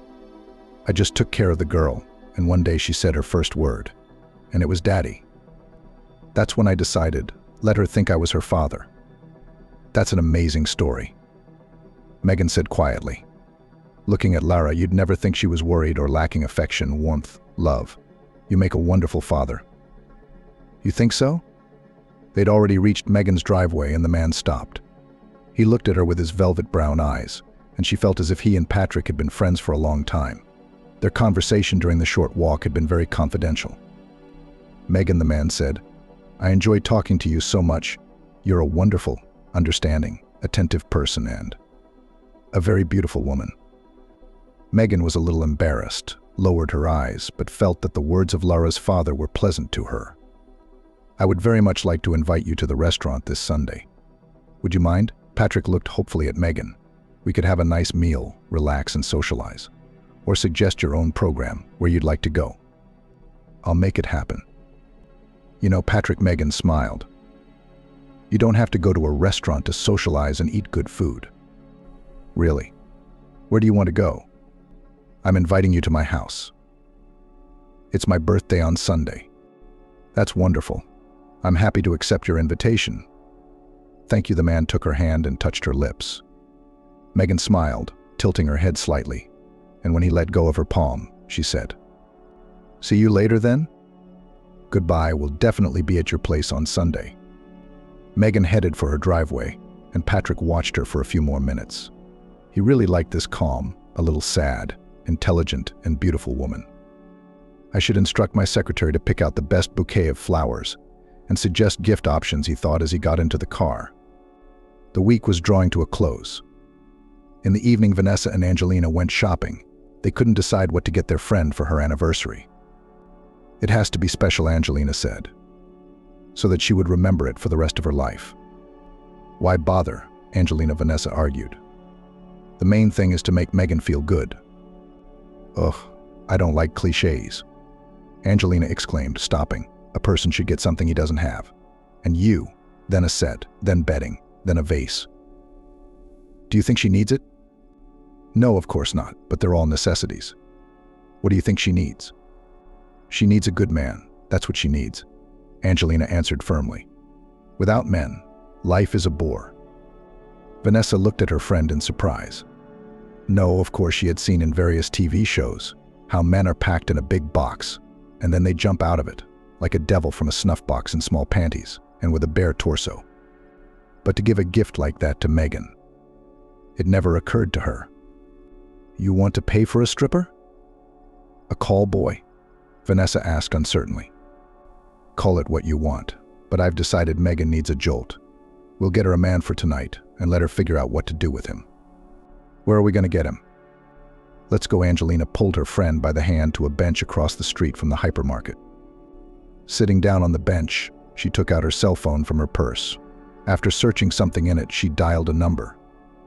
Hello, we need a boy, that is, a man for entertainment on the anniversary. How much? Are you crazy or what? Are your men made of gold? Having switched off, Angelina indignantly said, You're completely crazy. A man for the evening for the price of an eagle horse, damn. What? Did the idea fail? Vanessa gloated. Let's go, there is a great department of good, quality linens. The woman nodded toward the hypermarket. But Angelina was not the kind of person to give up at the first difficulties. Pensive, she remained silent, looking in front of her. Suddenly her gaze fell on a beggar who sat right on the ground next to the shopping center. I have an idea, she exclaimed. We'll find a man for Megan Vladimirovna right on the street. I'm stupid, they're literally lying around and we don't even notice. What do you mean? Vanessa didn't know what her friend was talking about. You see that beggar over there? Well, that's who we're bringing to the anniversary. Why, we'll pay him, and he'll go like a calf on a string. They'll do anything for any penny. Are you crazy? I think it's a bad idea, Vanessa said uncertainly. It's a good idea. Angelina got up from the bench, and with a decisive step went to the homeless man. Stopping in front of the homeless man, in front of whom lay an old, dusty hat with change, she opened her purse and gave the homeless man 100 rubles. He nodded gratefully. Thank you. Do you sit here every day? She asked, pretending that she wanted to take out another bill from a pink leather purse with rhinestones. I sit here from morning till evening, answered the homeless man. Do you want a lot of money? You want to sell my organs? The homeless man was frightened. He got ready, grabbed his hat, and scattered the money in the pockets of his dirty raincoat. He was about to run away from this well-dressed strange woman, but she stopped him. Wait, what the hell do I need your organs for? What, should I pickle them or something? Trying not to scare the homeless man, Angelina said. I suggest you go to visit a lady. She has a holiday, a birthday, you know. The homeless man looked at Angelina with empty, frightened eyes, not understanding what this beautiful woman with bright makeup on her face wanted from him. You will congratulate her and spend the evening with her. You'll eat delicious food and drink wine, and I'll give you this much. Angelina took out 2 red $5,000 bills from her purse. 10,000 rubles for one evening. How do you like the offer? And you won't cheat? The homeless man was still looking at Angelina with apprehension. Yes, painfully, I need to offend you. You already out, life offended. On the contrary, you will help me, and I will help you. The homeless man nodded his head. That's good, that's the deal, Angelina rejoiced. In short, tomorrow sit here. We'll come to you with that woman over there, and then you'll get your money. You won't let me down. Shaking his head, the man sat down again on the paving stones and spread his hat in front of him. Angelina stood next to him for a while, thought, and then, shoving another 50 rubles into the homeless man's hat, walked toward Vanessa sitting on the bench. The thing is in the hat, she said triumphantly. I'm good, and that's what I had to prove. Vanessa thought her colleague's idea was crazy, reckless, and ridiculous, but Angelina couldn't be persuaded. Adventurism is always fountained in her, making her go for the most reckless and crazy deeds. However, Angelina always got out of the most difficult situations. Vanessa still remembered the story, at which all the teachers in kindergarten laughed for a long time. Whether out of boredom for fun or for some other reason, she invited 5 men to her house for a date, locked the door, and threw the key out the window. When she then told how they, until the morning, whoever they wanted, tried to win her attention, everyone died with laughter. However, when the men, quite drunk, began to fight and the situation took a dangerous turn, Angelina had to call the emergency services to break down the door and let the raging men out. On Sunday, Megan decided to sleep longer, but forgot to turn off the alarm clock on her smartphone, and it persistently notified that it was 7:30. The woman turned off the alarm clock, but she couldn't go back to sleep. She took a shower, brewed coffee and began to think about what to prepare for the holiday table to treat her friends. Megan was also worried about what Vanessa and Angelina would think of her when they saw Patrick. She hadn't told them she'd invited Lara's dad from her group to visit. Flipping through pages of websites on the internet, she wrote out a few salads, some other simple appetizers on a piece of paper, and decided to roast some French-style meat in the oven. The woman opened the refrigerator. Yesterday she had gone shopping and bought a couple of bottles of wine. A beautiful cake was also on the shelf next to the fruit. All that was left was to prepare everything. She laid out the ingredients needed for the holiday dishes on the table, put on an apron, and started cooking. Angelina and Vanessa met in the square near the hypermarket. Angelina, as always, was in a high, excited mood. She was anticipating how Megan would be impressed by their surprise. Vanessa, on the other hand, still thought Ricky's idea was stupid. I understand, to introduce her to a good man, decent, with a normal job, but you're dragging a bum to her. Oh, believe me, tortured men make the best husbands. At least they're grateful, like dogs picked up off the street. I'm amazed at you, Angelina. You have an answer for everything, and it's hard to argue with you. Don't argue with me, just do as I say. Let's go, there he is. He is sitting there, little dove, waiting like a sweetheart. Angelina giggled and went towards the homeless man, who was sitting in the same place as yesterday. The man, seeing Angelina, got excited, jumped up from the paving stone, stretched out in a string. "Hello, sufferer," cheerfully greeted the homeless man. "What's your name?" "Alex," said the man. He scratched his thickly stubbled chin and bent down to pick up his hat.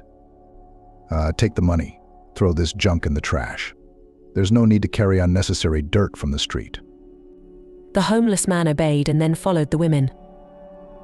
Angelina brought her friend and the strange beggar to her house. "Take off your shoes on the landing, because my floors are washed," she told him, "and throw off your clothes right away." Angelina gave the homeless man a large bag to put his things in, and then led him into the hallway, looking him over from head to toe. For a minute it occurred to her that the clothes on the man were expensive, high quality, but they were very dirty and even torn in some places.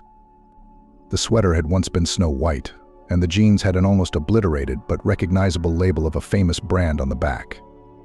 "How long have you been homeless?" she asked. "About a month," the man answered. "I'm not from around here, I came to." "Spare me the details of your nomadic life," Angelina interrupted the homeless man. "Anyway, here's the bathroom. There's a towel, a razor, soap, shampoo, everything. Anything you might need. Go wash up and get cleaned up. Got it, Alex? Shit, is that a name or a nickname?" The man said nothing, walked through the bathroom door and locked himself inside. "Why did you lock yourself in?" Angelina shouted, laughing. "You think we're going to watch you? Yeah, we haven't seen your stuff, have we?" Vanessa poked her friend in the side. "Why are you doing this to him? He may be homeless, but he's a human being." Angelina ignored her words and went into the room. She opened the closet and thought about what to wear as a gift for Megan.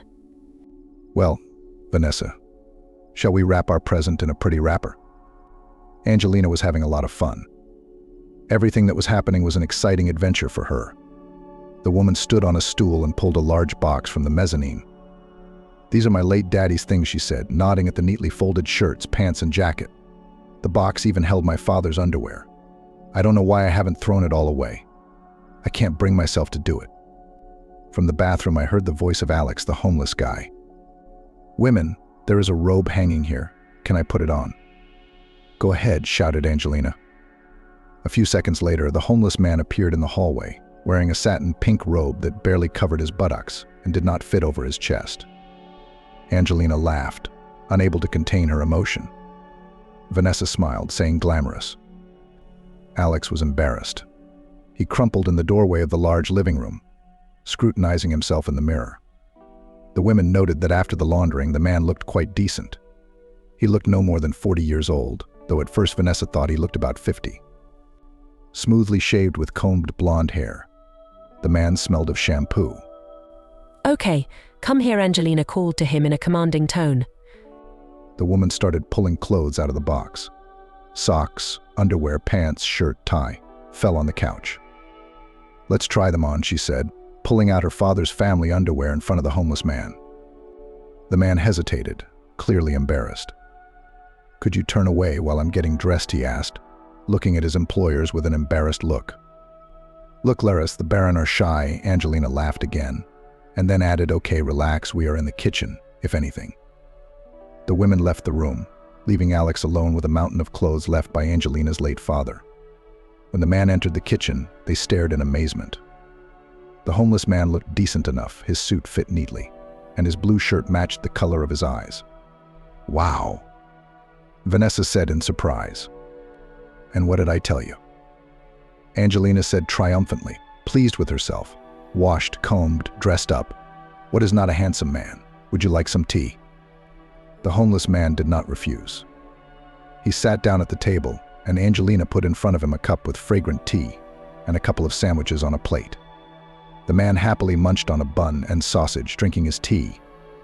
Finally, Angelina put the cup in the sink and said, Stop eating, we're going to visit. There, and fatten up. She looked at her watch and started to get ready. We still have to pick up the flowers, let's hurry up, she said to Vanessa and Alex. Angelina was anticipating the emotions of the upcoming evening. She drew all kinds of pictures in her imagination. But most of all, she couldn't wait to see Megan's face when she found out that they had brought her a real street beggar as a gift. Vanessa thought the idea was silly, but being excited by Angelina's excitement, she decided to see what would happen. Standing on the doorstep of Megan's apartment, they shoved a bouquet of roses into the homeless man's hands. Vanessa pressed the bell button. A beautiful trill sounded, followed by footsteps. Hi, the friends shouted together when they saw a dressed-up colleague in a white collar dress with styled hair. Here we are, and not empty-handed. The guests walked into the hallway. Angelina poked Alex painfully in the side, who, confused, hesitated from foot to foot. He flinched and held out the bouquet to the birthday girl. Happy birthday, said the man. Thank you, Megan said, accepting the flowers and looking at her friends with a questioning look. And this is Alex, meet Alex. Angelina chirped as if nothing had happened, kicking off her shoes and heading into the living room. This is our surprise for you, Vanessa said. So to speak, a beau for the party. Come in, Alex Megan invited politely. In the center of the room stood a table covered with a tablecloth, on which plates, cutlery, and several salad bowls with appetizers were arranged.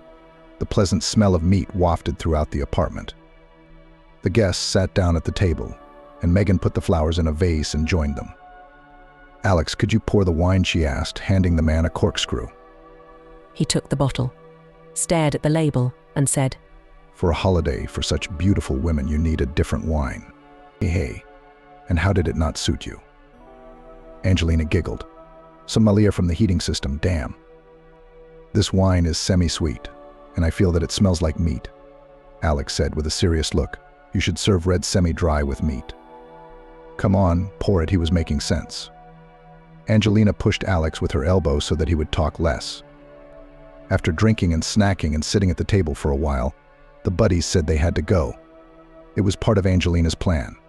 Megan would spend the evening alone with Alex, and tomorrow at work they would announce to her that he was a regular bum.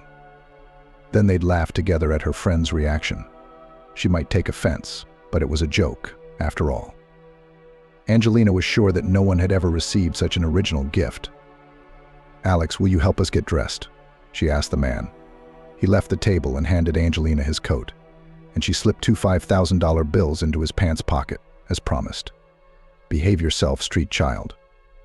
With those words to the bum, she walked out of Megan's apartment, dragging Vanessa with her. The door slammed shut and Alex stood still. Well, what are you doing? Come on in, since my friends ran away so quickly, we'll celebrate together, Megan suggested. She was a little disappointed that Patrick hadn't shown up. She wanted to see the man again, but she figured he had better things to do. Alex poured wine into glasses again, and Megan brought French meat from the kitchen. What's this? The man asked. French meat. Why the name? I don't know, the birthday girl shrugged. Alex gladly took a knife and fork in his hands, deftly cut a piece, and sent it to his mouth. Very tasty, but I would add Provençal herbs to it, he said. Why? Megan wondered. If it's French meat, there should be Provençal herbs and basil, but it was still very good. Megan scrutinized the man she was seeing for the first time.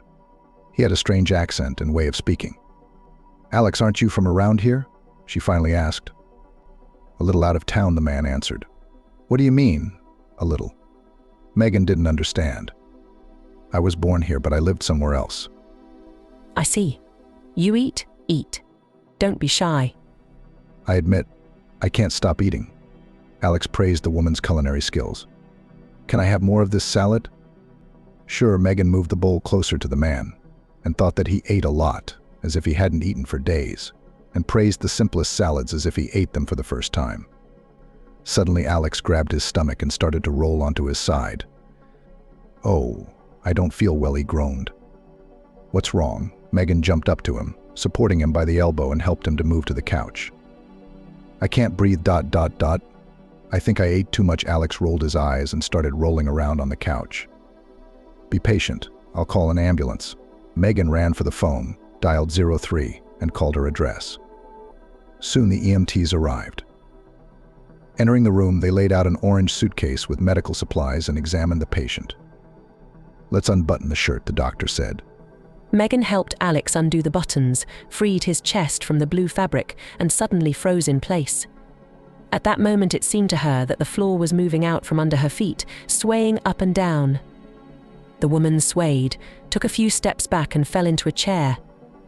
Her eyes blurred and she lost consciousness. Megan woke up to the pungent odor of ammonia. It hit her nose so hard that the woman shook her head, trying to find a stream of fresh air. "Woman, there's nothing wrong with the patient," said the paramedic, looking into the eyes of Megan, who had regained consciousness. "Why are you so worried? We gave him a pill, put him on a painkiller. He'll feel better soon. It's just that the man ate too much. And before that, he probably abstained from fatty and caloric food for a long time." Megan looked at the doctors and then at Alex, who was lying on her couch. The shirt on his chest was buttoned up. The woman escorted the doctors out and slowly, as if a ghost was in front of her, approached her guest. The man's eyes were closed. She leaned over him and carefully, so as not to disturb him, began to undo the top buttons of his shirt. Alex jerked, grabbed her arm. "What do you want? Why are you undressing me?" He shrieked fearfully. "Don't be afraid, please." Megan tried to calm him down. "Show me what's on your neck." Not understanding anything, Alex put his hand under his collar and pulled out a wooden pendant in the form of a horseshoe on an old cord. Tears appeared in Megan's eyes and slowly dripped onto the man's shirt. "Sam, is that you?" the woman whispered. She looked at her brother lying in front of her with all her eyes. She wanted to hug and hold him to her. But at that moment, the doorbell rang. Megan shuddered, stood up, and went to open it. A smiling Patrick stood on the doorstep. He was holding a bouquet and a small box decorated with a bow. "Hello, Megan. Here I am, as I promised to wish you a happy birthday." With a confident step, he entered the hallway, handed the hostess the flowers and the gift. "Which way?" "This way," he asked, smoothing his hair. A bewildered Megan nodded her head. Patrick walked into the living room and saw a man lying on the couch with his shirt unbuttoned on his chest. He looked at Megan in surprise. "I seem to have come at a bad time. You could have just not opened the door, Megan." The man looked hurt. But Megan had already come to her senses and took his hand. "On the contrary, you're just in time, Patrick," she said quickly. "Remember when you confided in me that Lara wasn't your daughter? Now I want to tell you my story. You're the only one who can listen to me without emotion right now. Please sit down." Patrick reluctantly lowered himself into a chair next to the table set with festive dishes. Confused, sometimes confused, Megan told him that the man had been brought to her apartment by a friend. She'd never seen him before, but on his chest hung a pendant that was supposed to be worn by her younger brother who'd been missing for years. She pulled the exact same thing out of the sideboard and held it out to Paul. He looked at it, and then at the one on Alex's chest. "Where did you get it?" he asked the stranger. "My foster parents gave it to me. I wore it when I was brought to the orphanage in this town. Apparently it's all that's left of my real parents." "Alex, look, I have the exact same one." Megan held out her jewelry to him. "These two pendants my dad made with his own hands and gave them to my mom when he confessed his love to her. The day my mom disappeared, she put them on my brother and me and told us never to take them off. and then I went to an orphanage and lost my brother.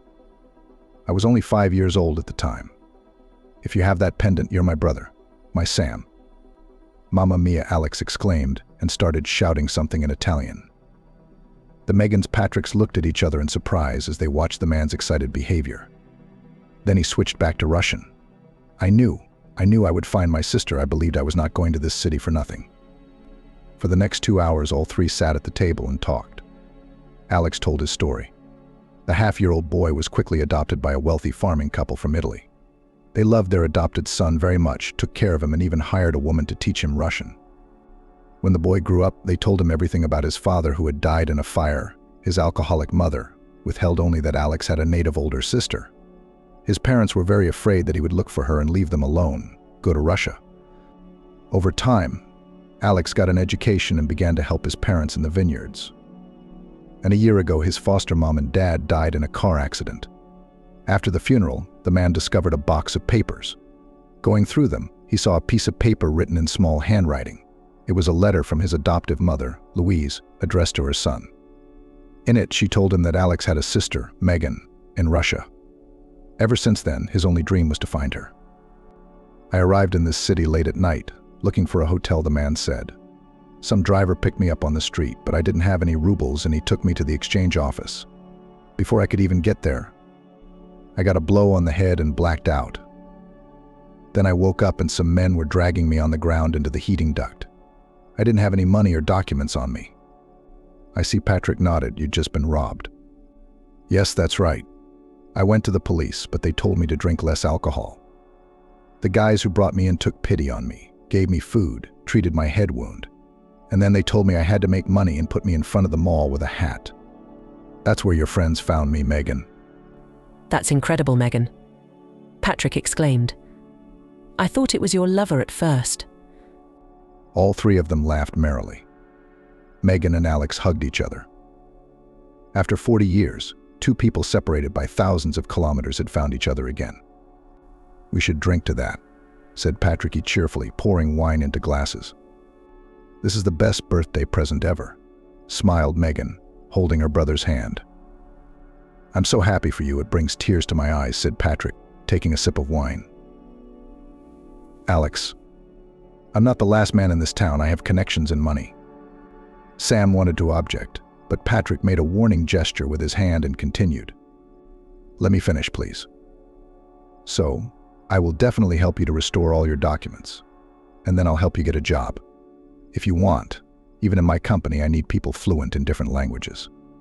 But Alex shook his head. "Thank you, Patrick, but I'll be going back to Italy. My home is there, my vineyards, the life's work of the people who raised me and educated me. I can't just leave everything behind, and Russia is already a foreign country to me. As you know, in any case, always ask for help and just call. I will be very happy. And you should definitely come and visit me in Italy. It is a very beautiful, hospitable country." Alex answered. Patrick said goodbye to Megan and Sam, hugged both of them, even kissed them on the cheeks, completely moved by the incredible story of brother and sister. Closing the door behind him, Megan went back into the living room, pulling some pictures out of the sideboard. They hugged each other and looked at the pictures, looking at the faces of the people who had given them life many years ago. A month later, Angelina, Vanessa, and Patrick and Larochka saw Megan and Alex off on the train station platform. Vanessa had tears in her eyes, and Angelina was saying something to keep from crying. "Don't forget about us.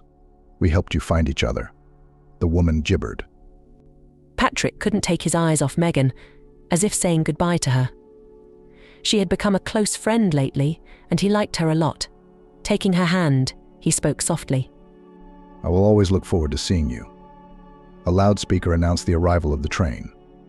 Megan and Alex grabbed their suitcases and hurried to their carriage.